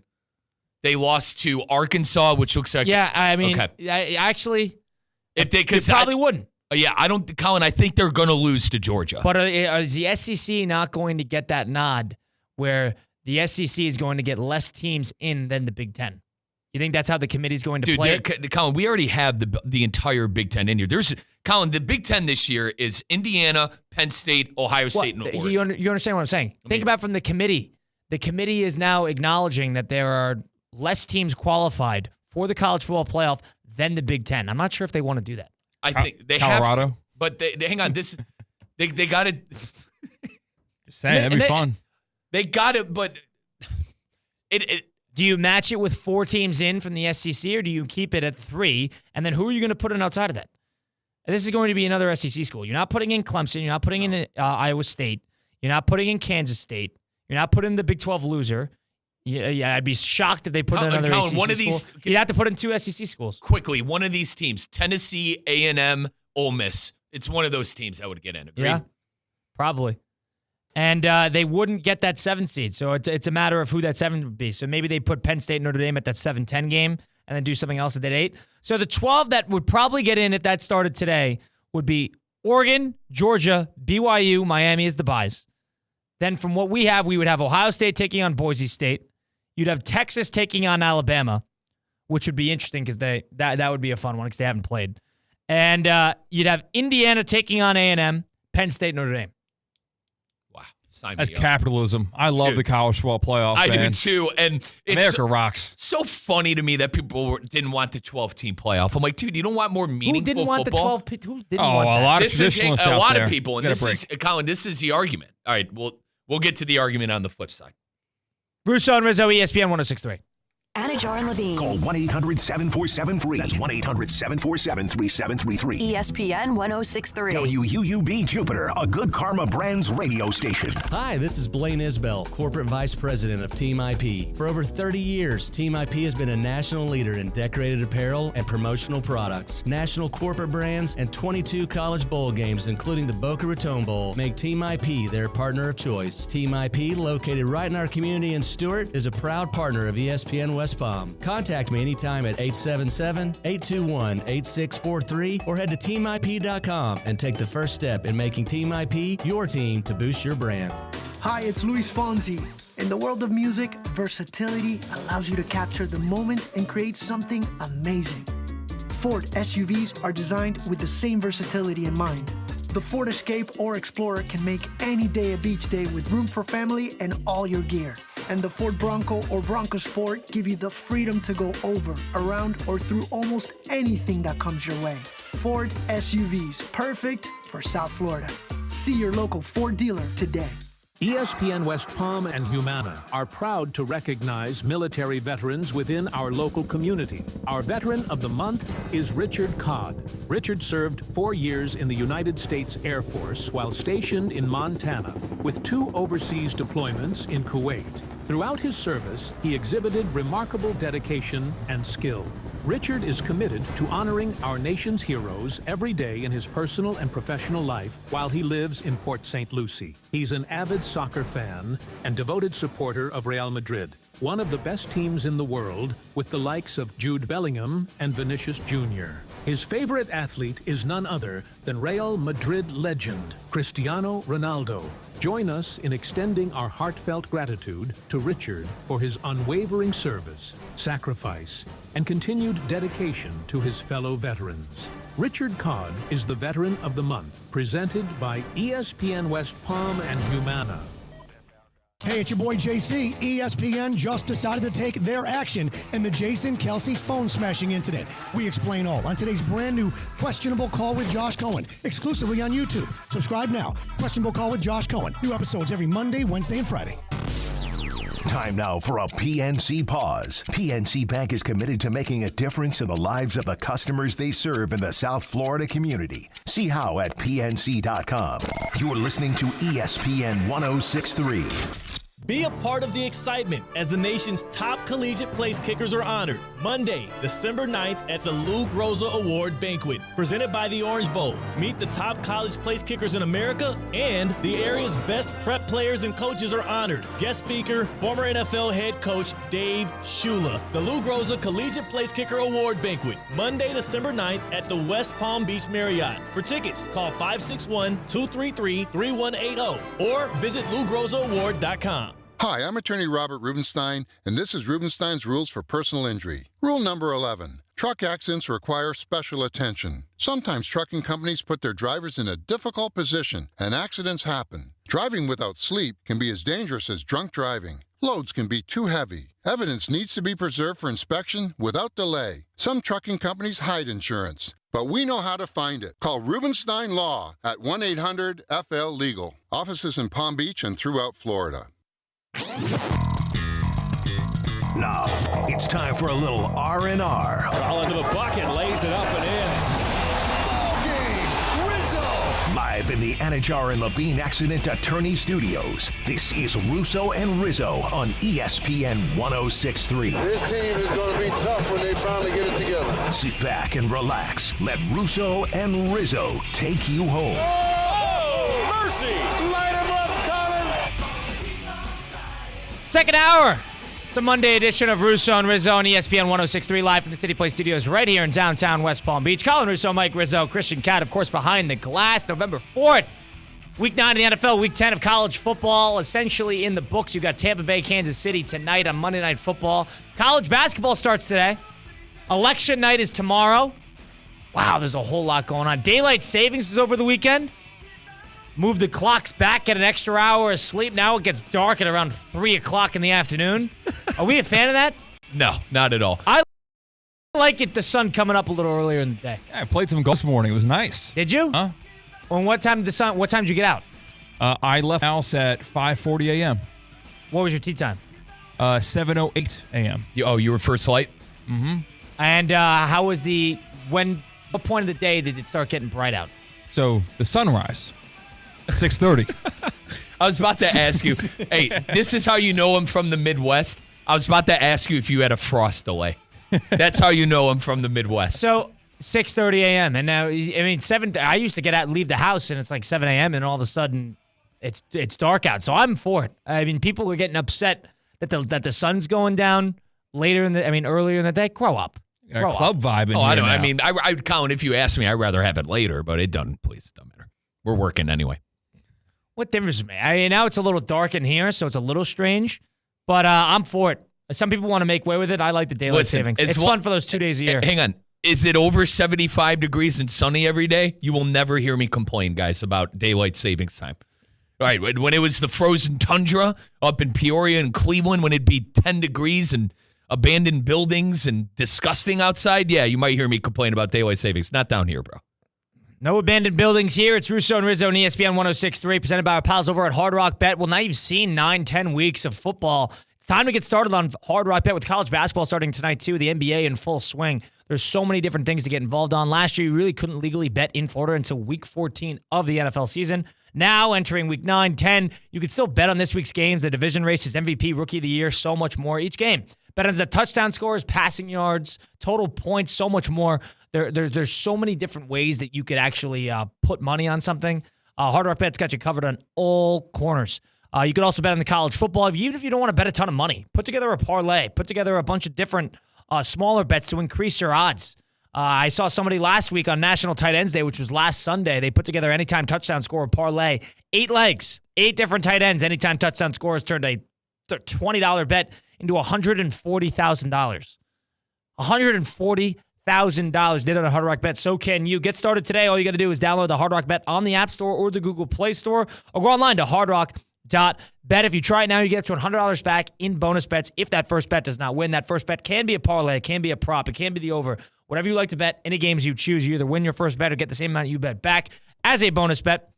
Hard Rock Bet. It's offered by the Seminole Tribe of Florida. Must be 21 plus and physically present in Florida to wager. Terms and conditions apply. Considered by gambling. Call 1-888-ADMIT-IT. Kyle, I wanted to say, shout out to our friends at Hard Rock. I looked at the futures this morning for NCAA, and the Buckeyes are back at the best odds, plus 325. Oregon is third behind Georgia and Ohio State. Makes sense of that for me. All right, talking about value picks. I mean, maybe it's yeah. I mean, people are banking on Ohio State's talent because they have just so much talent. They're banking on the talent to just all come together at the right time, and I think that's sort of the methodology, but still behind those lines. I think we could agree that Oregon has probably been the best team in the country 8, 9 weeks into this thing. So To I this was a little confused. To this point, I agree. But Ohio State's got talent. I think, and also if they run into each other again, it'd be a tough game for Oregon to win in that situation. And how about Oregon to end the year? Listen to this ringer of a schedule. Maryland, Whiskey, and Washington. God, what a ringer. Well, SEC they're going has through that the extra gauntlet. FCS school, so I'm not too mad at that. Colin, they're going through the gauntlet to end the year, man. Well, this is you guys love the Big Ten. I'm the only realist here that tells you that the Big Ten is a terrible football conference. No, it's not. It's top heavy. Top heavy is certainly a word. You got a bunch of unplayable football teams. The last 6 to 8 of them. Last time I checked, there were 2 Big Ten teams in the national championship last year. You remember? I remember. You remember, brother? That happened. How are those 2 teams doing this year? Hey, none of your business. It's all right. We got Oregon and Ohio State. We're good. We'll save the 5 and 5 for the flip side. We want to talk to Jonathan Zaslow, the Zaslow Show 2.0, and the college football tour on ESPN Radio, a South Florida native himself. Get his thoughts on some things. Get his thoughts on our 12-team playoff that we put together on the college football side of things. Stick around. Russo Rizzo, ESPN 106.3. Live from the Anajar and Levine Accident Attorney Studios. Anajar and Levine Accident Attorneys. Call 1-800-747-FREE. This is ESPN 106.3. PNC Bank is committed to making a difference in the South Florida community. That's why they offer military banking products, champion veteran-owned businesses, and provide support to local organizations that empower veterans and their families with the resources they need to succeed. PNC Bank. See how they can help you at pnc.com/military. The PNC Financial Services Group, Incorporated, all rights reserved. PNC Bank, National Association, member FDIC. I'm Ellie Anajar of Anajar and Levine. Injured in a car crash? Never rush to settle with insurance companies and never settle for just any attorney. Demand Anajar and Levine. Our experienced legal team will fight to win you the maximum compensation you deserve. Call me, Ellie Anajar, for a free consultation and take back control of your life. Call 1-800-747-FREE. That's 1-800-747-3733. In office, West Palm Beach. I'm still going for it, even with higher stroke risk from atrial fibrillation, an irregular heartbeat not caused by a heart valve problem. Over a 3-year study, Eliquis apixaban tablets reduced stroke risk better than warfarin, and over 97% of Eliquis patients did not experience a stroke. A first stroke occurred in 2.9% of warfarin patients versus 2.3% of Eliquis patients. Don't stop taking prescription Eliquis without asking your doctor. It may increase your stroke risk. Eliquis can cause serious and, in rare cases, fatal bleeding. Don't take Eliquis if you have an artificial heart valve, abnormal bleeding, or antiphospholipid syndrome. While taking, you may bruise more easily or take longer for bleeding to stop. A spinal injection while on Eliquis increases risk of blood clots, which may cause paralysis, the inability to move. Get medical help right away for unexpected bleeding, unusual bruising, or tingling, numbness, or muscle weakness. Medications such as aspirin products, NSAIDs, SSRIs, SNRIs, and blood thinners may increase bleeding risk. Tell your doctor about all planned medical or dental procedures. Learn more at Eliquis.com or call 1-855-ELIQUIS. Tee up your taste buds with the ultimate pairing, great food and golf. Theo Dorsey here at The House in West Palm Beach. Overlooking the park's world-class 18-hole golf course, The House offers coastal American dishes that will satisfy anyone's palate. The House is open Thursday through Sunday for lunch, brunch, and dinner. Stop by for an entree and receive a free round at the park's The Lit 9 Par 3 course. On The House. Visit thehousewestpalm.com for their full menu and to make reservations. Attention business owners, the next several months are going to be super busy. Why not let us take some of the burden off of you? Get the help you need from Intelligent Office in Palm Beach Gardens. Professional live receptionists to answer, screen, and forward all of your calls to you live. Why do you need a virtual assistant? No high salaries, no holidays or sick pay, no call-outs, no turnover, and no additional equipment. Call 561-472-8400 or visit intelligentoffice.com to learn more how we can help you streamline your day. ESPN West Palm and Humana are proud to recognize military veterans within our local community. Our Veteran of the Month is Richard Codd. Richard served 4 years in the United States Air Force while stationed in Montana, with 2 overseas deployments in Kuwait. Throughout his service, he exhibited remarkable dedication and skill. Richard is committed to honoring our nation's heroes every day in his personal and professional life while he lives in Port St. Lucie. He's an avid soccer fan and devoted supporter of Real Madrid. one of the best teams in the world with the likes of Jude Bellingham and Vinicius Jr. His favorite athlete is none other than Real Madrid legend Cristiano Ronaldo. Join us in extending our heartfelt gratitude to Richard for his unwavering service, sacrifice, and continued dedication to his fellow veterans. Richard Codd is the Veteran of the Month, presented by ESPN West Palm and Humana. Hey, it's Josh Cohen. When you need auto repair, honesty and reliability are everything. Trust the home for honest, reliable service since 1970. St. Lucie Battery and Tire. St. Lucie Battery and Tire has all the tire and battery brands in stock for cars, trucks, RVs, marine, power sports, golf carts, everything. Major and minor service repairs, free tire pressure, battery checks. St. Lucie Battery and Tire, over 50 years in our community. And now with 18 full-service locations, West Palm to the Treasure Coast. Go to slbt.com. That's slbt.com. She ain't gon' tie me down. Why you on the road? Got on the shirt, saw the hats, saw the clothes. What you want right now? What up right now? I think you need to close your mouth, cause you ain't gon' tie me down. Tie me down, tie me down. Let's get back to the Anajar and Levine Accident Attorney Studios. This is Russo and Rizzo on ESPN 106.3. Russo and Rizzo on ESPN 106.3. Another head coach domino fell with Dennis Allen being fired at its Saints head coach. They got the special teams guy filling in as interim. It seems to be two now that have fallen down the domino with the head coaches, and it should be interesting who follows suit and what teams are going to be getting out on their head coaches. Another name that hasn't really been brought up a ton is Zach Taylor. He's somebody that's been extended, I think, for a couple of years now, so I don't know if they'd really let him go. Colin, I think there's only one. There's only one more who could possibly get fired midseason, and it's your boy. Yeah, it's Peterson. Because I didn't know this, and it was a good call out by one of our interns. But Mike McCarthy, his contract straight up expires at the end of the year, which is rare.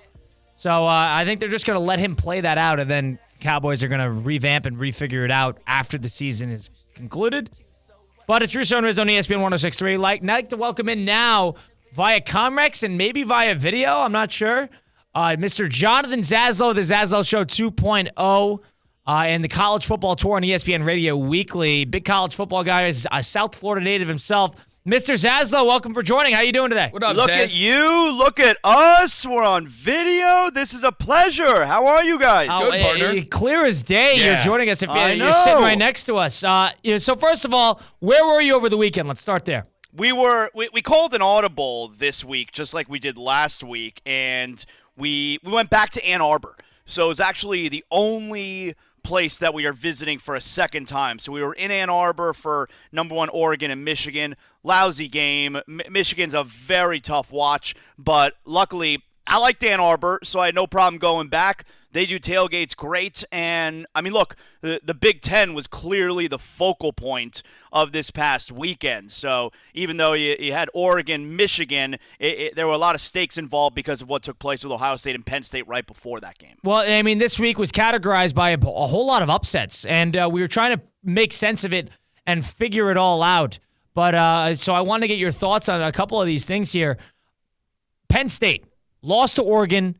I don't know how much of the game you actually watched because you were at a different game at 3:30. I saw a good deal. I was watching in the press box before the Michigan game started. I saw a good deal. Penn State, I didn't think they played particularly well in the game at all. James Franklin now drops to 1-10 against Ohio State and is 1-30 essentially against top 5 opponents. I don't think they're all that good, but they're still in a position where them and also probably Indiana you're going to be looking at a 4-bid Big Ten. Is that what we're looking at this point? Well, we're going to get our first glimpse tomorrow, all right? There's nothing else going on tomorrow. All eyes are focused on the release of the first ever college football playoff ranking, all right? So we're all dialed in on that tomorrow. So we'll get a glimpse into what the committee is thinking. 4 teams in the Big Ten. This hurts Penn State. I mean, there's no doubt about it because now it's a very uphill climb to try and get to that Big Ten championship game.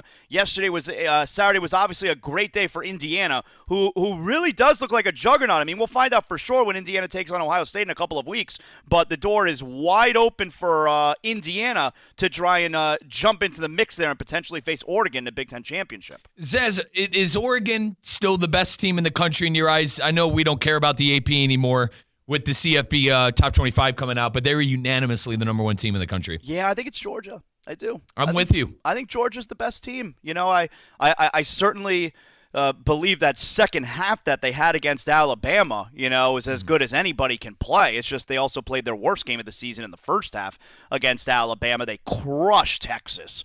I think they're a strange team. Beck stinks. Beck's not that good. They know how to win a close game, Zaz. You're a Gator. You went to Florida. I thought Florida fought very hard in that game, but when push came to shove, they found out a way to win. I don't think the final score is 34-20. So if you didn't see the game, like, okay, Georgia kicked the crap out of Florida. No. Really didn't. That game was close. That game was very close. But I don't think that takes away from Georgia because, A, it's a rivalry game. It's a neutral site. It should be a good game. But also, Florida has been a much better team since the first few weeks of the season. Much better. And also, let's not forget, you give the Gators a little bit of credit, too, because they lose Lagway halfway through the game, and they still fought and they kept up there with the Bulldogs. But I think we forgot really up until the Texas game, which was, 3 weeks ago? I think we forgot who Georgia is. And they reminded us that week. And this is a team that has dominated college football, we're going on 6-7 years now. So I think Georgia's the best team in the country. I don't care if they're not ranked number one. And last thing on that, it says, they've been going on the road to a couple of bad teams the last couple of years playing in an SEC East. I think playing big-time SEC West opponents on the road, too, has significantly helped them as well. Now they've really checked all the boxes for me. They've won and looked good against good SEC teams. That Bama game, I understand they didn't win the game, but my God, it was the game of the year. Yeah, maybe. And here's the thing. It really, they got a huge one coming up in a couple of weeks against Tennessee, which we're going to be in Athens for that ESPN Radio College Football Tailgate. I'm bringing my family to that one. How about that? Well, I'm bringing the wife and the older son, and we're all going to be at that game, so I'm very much looking forward to that. But the bottom line is that college football playoff ranking is going to come out tomorrow, and all that matters is for a team like Georgia, just win the SEC championship. That's it. Win the SEC championship, and you're either going to be ranked number 1 or you're going to be ranked number 2, and you're going to get a first-round bye. That's all that matters. Well, we're looking at this point. We tried to figure it out. We put together a 12-team college football playoff ourselves. And I guess the real questions lie in not only, I'm going to assume that the 3 or 4 Big Ten teams are going to get in. Are we on the same page as that the ACC and the Big 12 are probably only going to get one apiece? Absolutely. Iowa State losing. All right, now you're only talking one team out of the Big 12.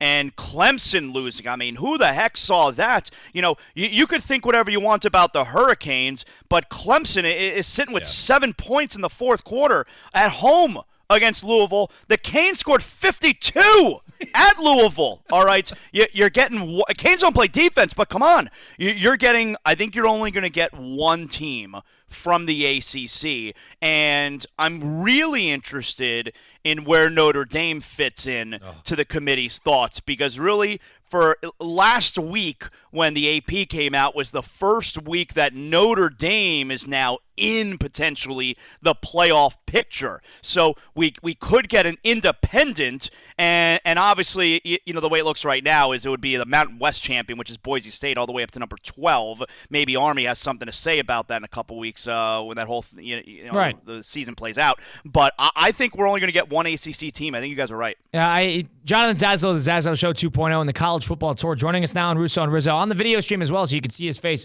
alongside. Look at my face, everybody. And ESPN West Palm on Twitter, Facebook, and YouTube. But so we were talking about this too. So now all of a sudden, this is a situation where you're going to have a number of teams, at least from where we stand right now. Of course, it's going to change in a couple of weeks.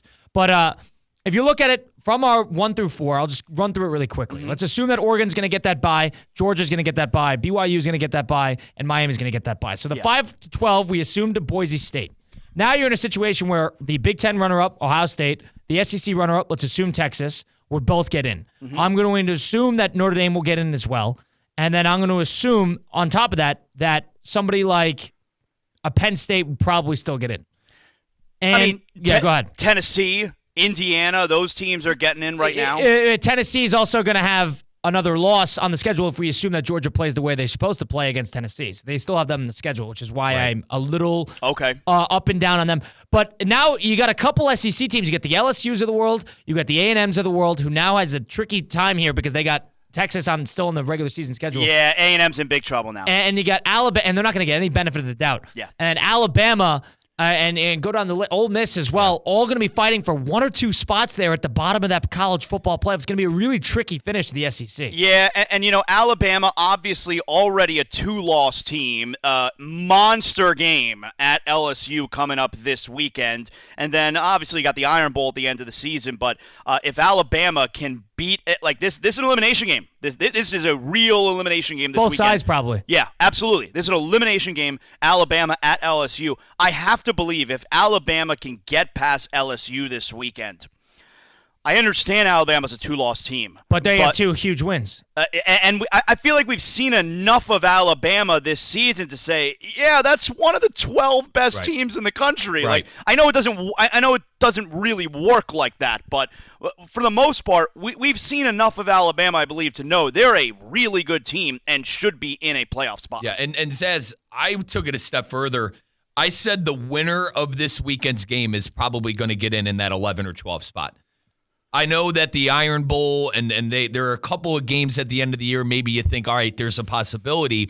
But I think whoever wins this game wins out and probably ends up as one of the last teams. Can you imagine? The 12th spot you got to figure is going to be if it's Boise State, and it'll be that team. Who are they going to put at that 11? Are they going to put a good SEC team at that 11 spot? See, that's You're really screwing over that 16. Yeah, that's what I'm getting at. Can you imagine? You're the 6th seed, so you're hosting a playoff game on your campus in the first round. And if you look at it right now, that would be Texas probably. So a Texas hosting Alabama Unbelievable. In the first round? Sign me up, Zaz. That's very I guess not unfair, but that's a bad draw for Texas. Now, to throw up a hypothetical, if Indiana loses to Ohio State here in a couple weeks, but finish the season with 1 loss, don't get a bid to the Big Ten championship game, do they get a bid? Oh, that's a great question. I think yes. But that would be at 1 loss. They throttled everybody else. I think the caliber of loss to Ohio State will matter, but I think they'd get the nod. And Zaz, I personally don't think they do just because of the strength of schedule. I think the SEC and that LSU team or the Alabama team who has more impressive wins would probably get the nod over them. Even Tennessee's ass. Well, you're only throwing in one of Alabama or LSU, period. They're not going to give that. But you're not getting a 3-loss team in. Guys, that caliber of team, 2 losses in the SEC, pretty good wins on the schedule. The part that I find interesting is, are we going to have a scenario where a team, because they lost in, let's say, the SEC championship game, they wind up with 2 losses on the season, and we let a team into the playoff who only has 1 loss in the SEC but didn't even compete for the SEC championship. That seems unfair. Yeah, it seems unfair that you're competing for the SEC championship. It's like, all right, if you win it, you get an automatic bid and you get a bye, but if you lose it, you miss out entirely and someone else jumps you. That doesn't seem very fair. I agree. I don't think the committee will do that. But they're trying to make some sort of stakes attached to the conference championship games. That there'll be stakes in the ACC and the Big 12. That's where the bid stealing will stand. Correct. But whoever plays in that SEC championship game, they're of course going to favor, at least in some degree, that the team actually played in the game. I would assume that they would get in. You'd hope so. But I have also said this as well. Imagine if a team that gets into let's say a Texas and a Georgia get in, and the third team in the SEC doesn't necessarily have to play that tough game. They're probably going to get a bid anyway. They get essentially a bye week, and then they're probably going to sit around and get a home game in that college football committee for the college football playoff rankings. Right, you get a bye before having to play your playoff and then you play. If you're a higher ranked seed, you're going to be playing at 10 or 11 or 12, which might not be a good team. Quickly to interject, Zaz, Notre Dame has that as well, not being in a conference.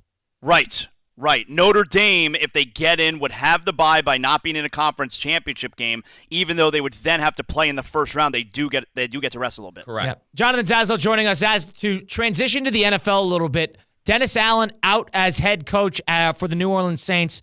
Dak Prescott is going to be down for a couple weeks for the Dallas Cowboys. Cowboys, of course, fell again, and the Saints have lost 7 straight. So two teams that have been an absolute disaster on either end. I want to ask you, is there a team that's really poised for a fire sale here? I think it's probably Dallas and the Saints because they have talent to give up, number one, and two, they need to get money off the books. So are there teams that are going to be slated here for a fire sale now that the deadline's coming up tomorrow? I don't think it's going to be Dallas because that's not Jones' style. I know, right, and I know Jerry Jones already mentioned something to the effect of they're not giving up on the season. I think Jerry Jones convinces himself. He looks at the division and says, okay, we have 5 losses. We're 3 back of Washington, who we still play 2 more times. Like, I think that's probably the way he decides, look at where, hey, we control our own fate there. If we beat Washington twice, we're in this thing. It's fantasy world to think that way, right. But I think that's probably what they wind up doing. What magnitude of trades do you see maybe the Lions doing for that defensive end position? See, that's interesting, right? Because the talks have been Zadarius Smith recently. Yes. So if you throw around one of the huge names, like I know Tannenbaum was talking on Get Up a few days ago. Wow, Jahmyr Gibbs. For Myles Garrett, and then you're giving up the farm. I don't think you have to do something like that if you're Detroit. I understand it's, hey, this is your Super Bowl window. Let's go all in. Let's win a Super Bowl.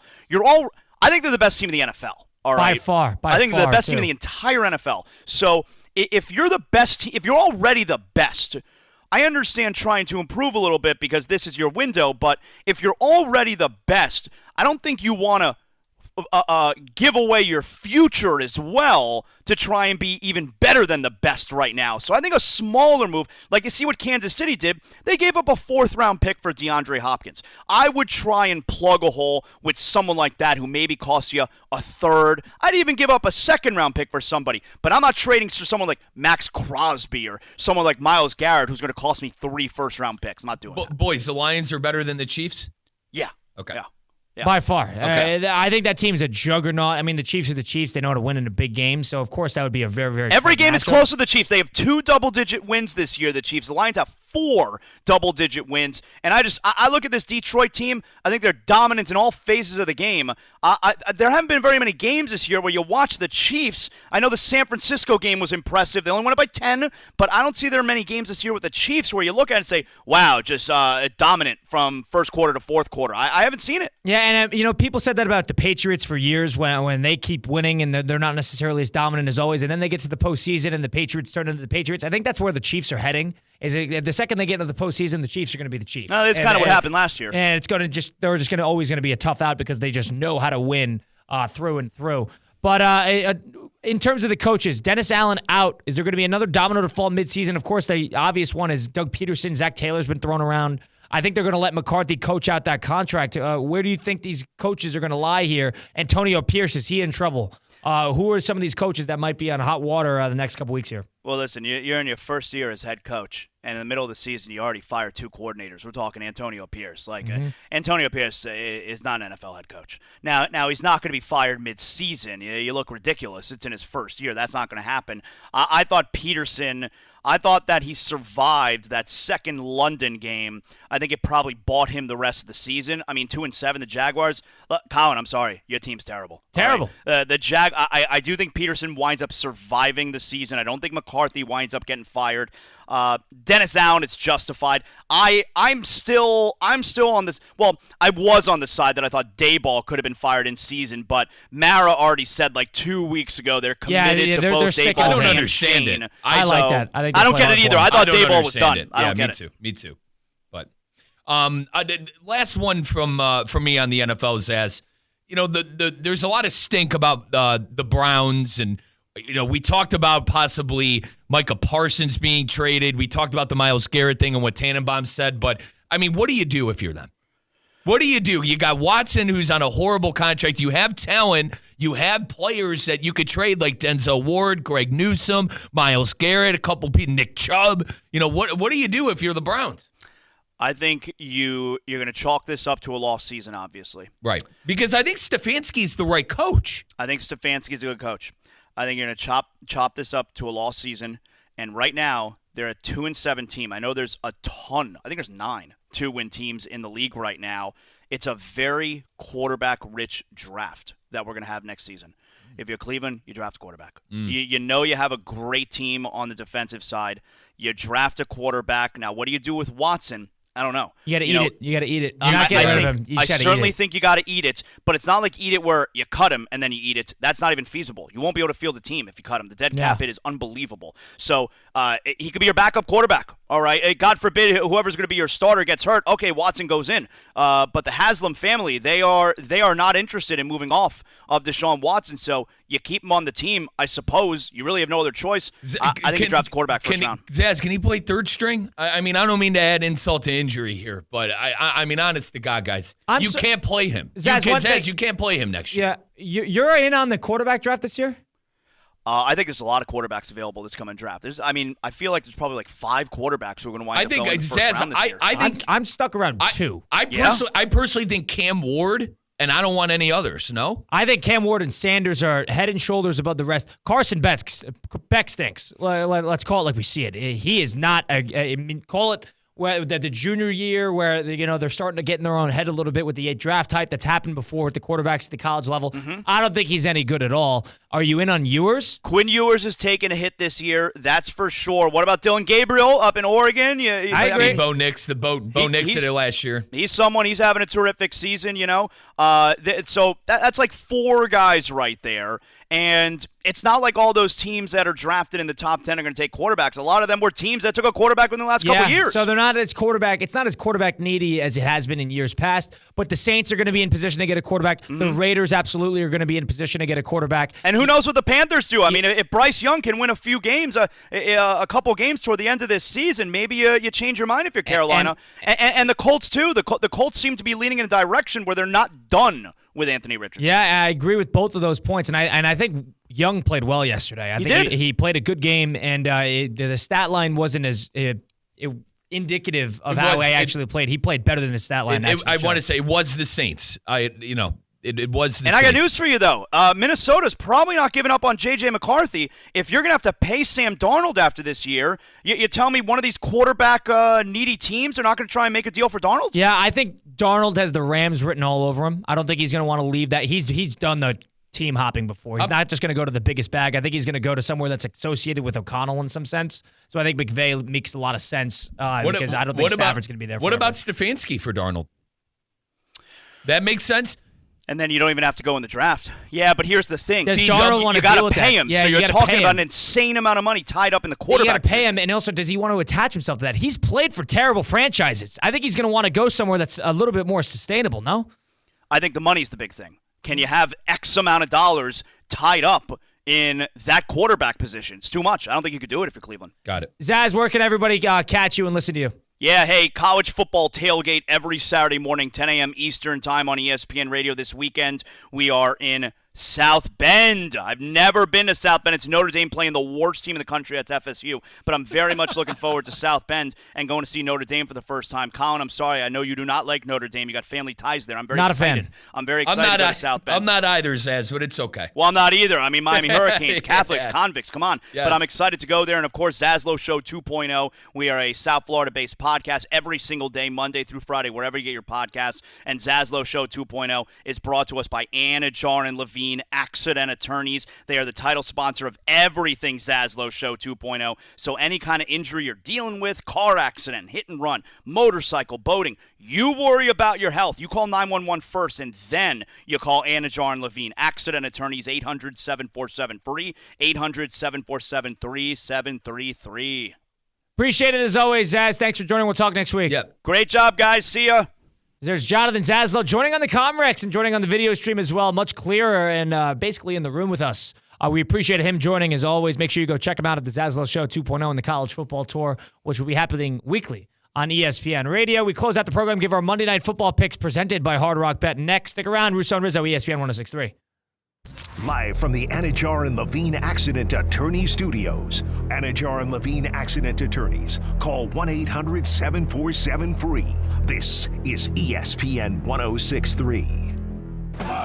Hurricane fans, the final game of the season is here. Join us on November 23rd at Hard Rock Stadium as the Hurricanes take on the Demon Deacons of Wake Forest. It's Senior Day, a day to honor the incredible players who have given their all to the U. Let's give them a send-off they'll never forget and fill the stadium with Hurricanes pride. Don't miss out. Get your tickets today by visiting MiamiHurricanes.com or by calling 1-800-GO-CANES. College basketball is coming to Sunrise. Catch a thrilling doubleheader at the 2024 AutoNation Orange Bowl Basketball Classic. Be there at Amerant Bank Arena on Saturday, December 14th as the UCF Knights take on the Tulsa Golden Hurricane and the Florida State Seminoles battle the Tulane Green Wave. Tip-off is at 2 p.m. Bring the whole family for a pregame party on the plaza. One ticket, 2 college basketball matchups. Tickets start at just $20. Get yours now at orangebowl.org. Hey, it's your boy JC. ESPN just decided to take their action in the Jason Kelce phone smashing incident. We explain all on today's brand new Questionable Call with Josh Cohen, exclusively on YouTube. Subscribe now. Questionable Call with Josh Cohen. New episodes every Monday, Wednesday, and Friday. Calling all sports fans, grab your MVP card and head to Duffy's where you can catch all of the action. Not an MVP? Sign up for free and start earning rewards today. Duffy's is voted the best sports grill year after year with their award-winning burgers and wings. Don't forget about Duffy's famous 2-for-1 drinks all day, every day. And with over 80 TVs in every location, you'll never miss a minute of the game. Visit Duffy'sMVP.com to learn more. Duffy's, our game is always on.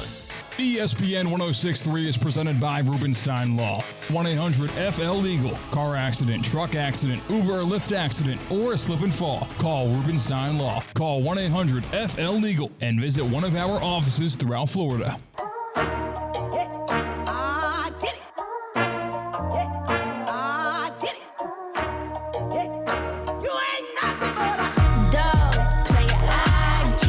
Let's get back to the Anajar and Levine Accident Attorney Studios. This is Russo and Rizzo on ESPN 106.3. Russo and Rizzo closing out a Monday edition of the program on ESPN 106.3, live from their City Play studios right here in downtown West Palm Beach. I got a little bit of a beard going. It's November 4th. That's because it's No Shave November. The 9th annual YLS No Shave November fundraising event has begun. This event was created not only to bring more awareness to men's cancer issues, but also to raise money for the Cancer Alliance of Help and Hope, an amazing local nonprofit organization right here in Palm Beach County. The event begins on November 1st, of course, and ends with the live shave-off happy hour event on December 3rd from 5:30 to 7 p.m. at iBar at PGA National. Here's the link. If you want to get started to give donations, you just got to go to fundraise.givesmart.com/VF/men. They'll also be on our social medias as well. I know that's a bit of a tongue twister. So follow along on our social medias. We'll be throwing them up. If you want to donate, I have my own personal page. So we're going to be raising money for a great cause, men's cancer issues. And I'll be shaving off my beard in about a month's time. Yeah, can I get a beard check? It's not bad. Let me see. What's an audio beard check? Yeah. Can I get a beard check? So yeah, it's coming in a little thicker on the chin side, which is what I expected, and then you got to give it some time to grow out a little bit. So the good news is I gave myself a little bit of a head start. I don't grow fast, and then here we are. Yeah, have you ever gone like bearded? You seem like a Yes. clean shaving. Oh, you have gone Yes. bearded. I guess college is the time to just No, not he care. he had a Viking-esque beard when he was in Iceland. I not a Viking-esque beard, but I can grow it out. It grows out a little red too. Interestingly enough, yeah. And So- CCAD, you're a beard guy, right? Yeah, it was disgusting when I was working in Oklahoma, where, you know, when you're in Oklahoma, you just kind of give up, apparently. So I went mustache shaved and chin strap neck beard, and it was hideous. I don't know how I was allowed out of my front door and I lived alone. Yeah, why? Why would you do that? I don't know. Was it a phase? At least keep the mustache, if I anything. know. You know what it was? The mustache wasn't connecting to the beard, and that was annoying me. So I said, this mustache serves no purpose. Get it out of here. Are you a beard product guy? I have started to because my shaving has gone so horribly that I'm trying everything under the sun to not get shave bumps. So I am now putting stuff in my beard, different kinds of face wash that's specifically for beards, and it's working out. I've got like the extra ultra strength no bump thing now. In terms of a razor or in terms of like the shaving cream or what? It's like aftershave. Oh, aftershave. Aftershave is great. I see. CCAD, would you ever go clean shave again, or you always have a beard? I went clean shaven 3 years ago because I accidentally I got the guard on my blade. You had to. You just do one line and then now you gotta do everything. Exactly. So I don't. I think if it was for a cause or something, that would make sense. Like Colin's doing. I'm not shutting the door on being clean shaven. I am. I told Colin this long line of clean shaved men in my family, mom's side and dad's side. Beards never flew in the household, and I'm not beard guy, but I love that Colin is doing it for charity. I think it is awesome. You ever grow it out, Riz? No, because I look like an idiot. Is that fair? I mean, picture me with a beard. Honest to God, you can't. I feel like you look a little manlier with a beard. If I'm being honest, I think a beard makes anyone more masculine. Maybe, but Depends. I like the I don't know. I like getting up and shaving every morning. Like it's just you shave every morning. Every morning. It's just becomes. I don't like that part of the routine. I don't like that. Why? It just takes extra time. I don't know. Twice or thrice weekly for me. I once or twice a week tops. Yeah, or at least when I wanted to keep. I grow slow, which I like. I think is a blessing. I could probably grow a pretty decent one, but the itching too, guys. Get used to it. No, you don't. Unless you're playing football and have a chin strap. Like that's when it was itchy in high school. Like I feel like I'm a big runner. I'm always sweating. Like I feel like when you start sweating, the beard is just a nightmare. Colin, you'll have to let me know. Yeah, go check it out, the No Shave November fundraising event. I'll be posting everything on socials, so make sure you keep an eye out for that at ESPN West Palm or on my Twitter, Colin Russo 7. We'll be raising money throughout the month of November for a good cause for men's cancer issues. Let's get into our Monday Night Football picks presented by Hard Rock Bet.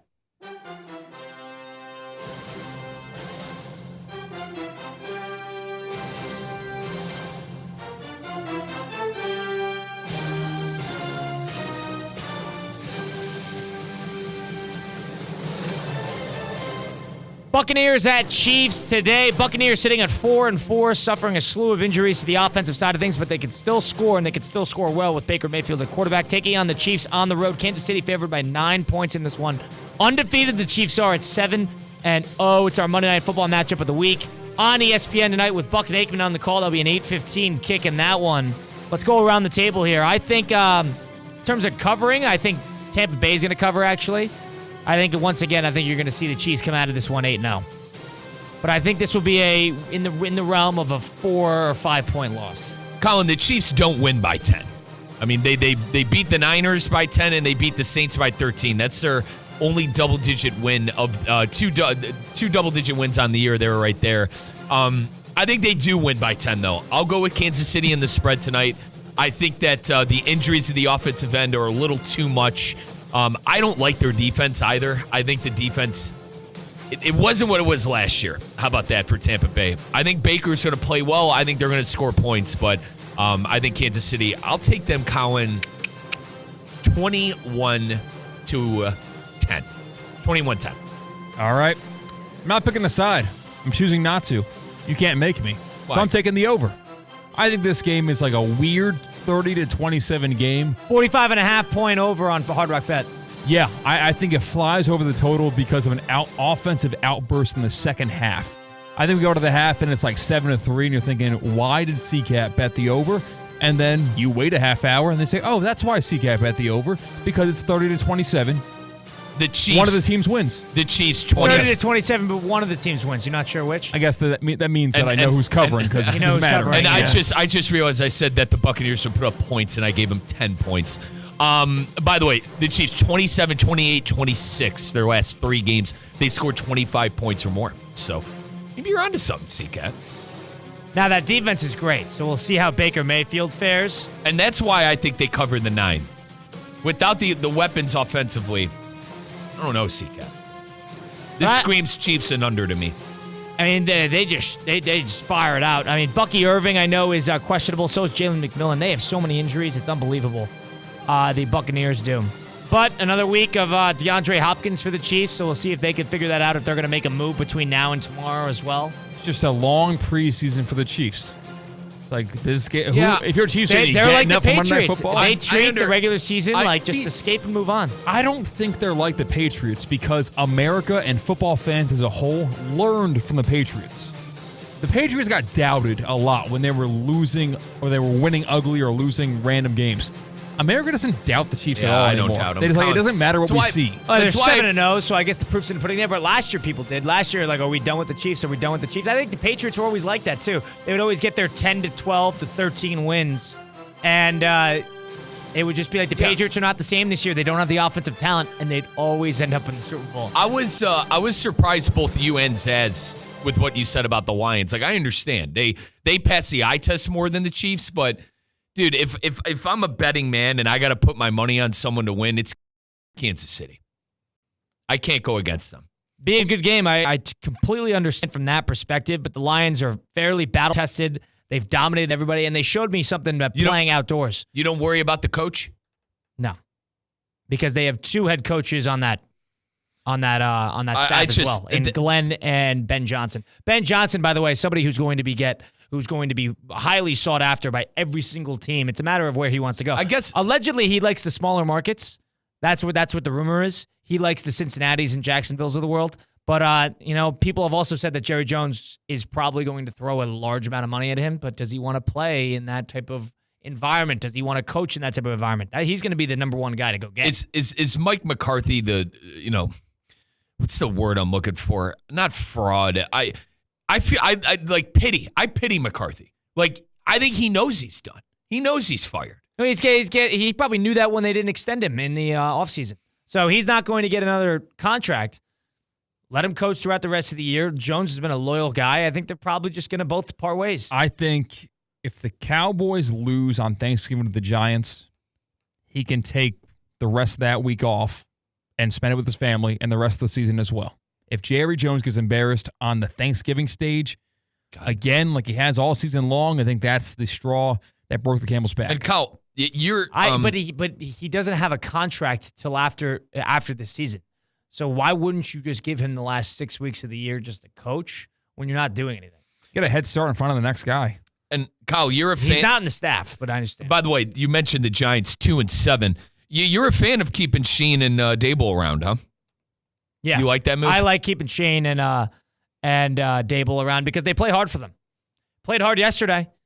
So you're saying they're berated and Shane just had a great draft. You're saying they're berated of talent more than anything. I think they have talent. I think in a lot of ways they're 2-7. They're an offensive line and a quarterback away. I think they have talent. I really do. And he just had a great draft. They have a great defensive line. They lead the league in sacks. The defense is solid. But, they play tough. They're hindered by Jones and what they could do with that offense because the offensive line is not good and Jones is not that good.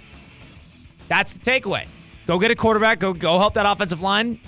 He's done a good job other than that. Letting Barkley walk, probably not the right move, but I think both sides are better off because of it.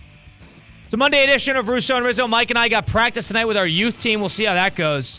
Installing the press, baby. Installing the press today.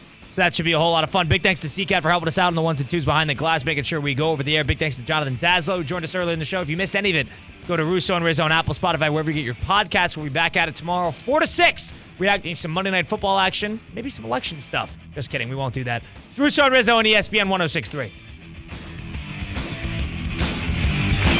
ESPN West Palm is highlighting the best performance of the week, presented by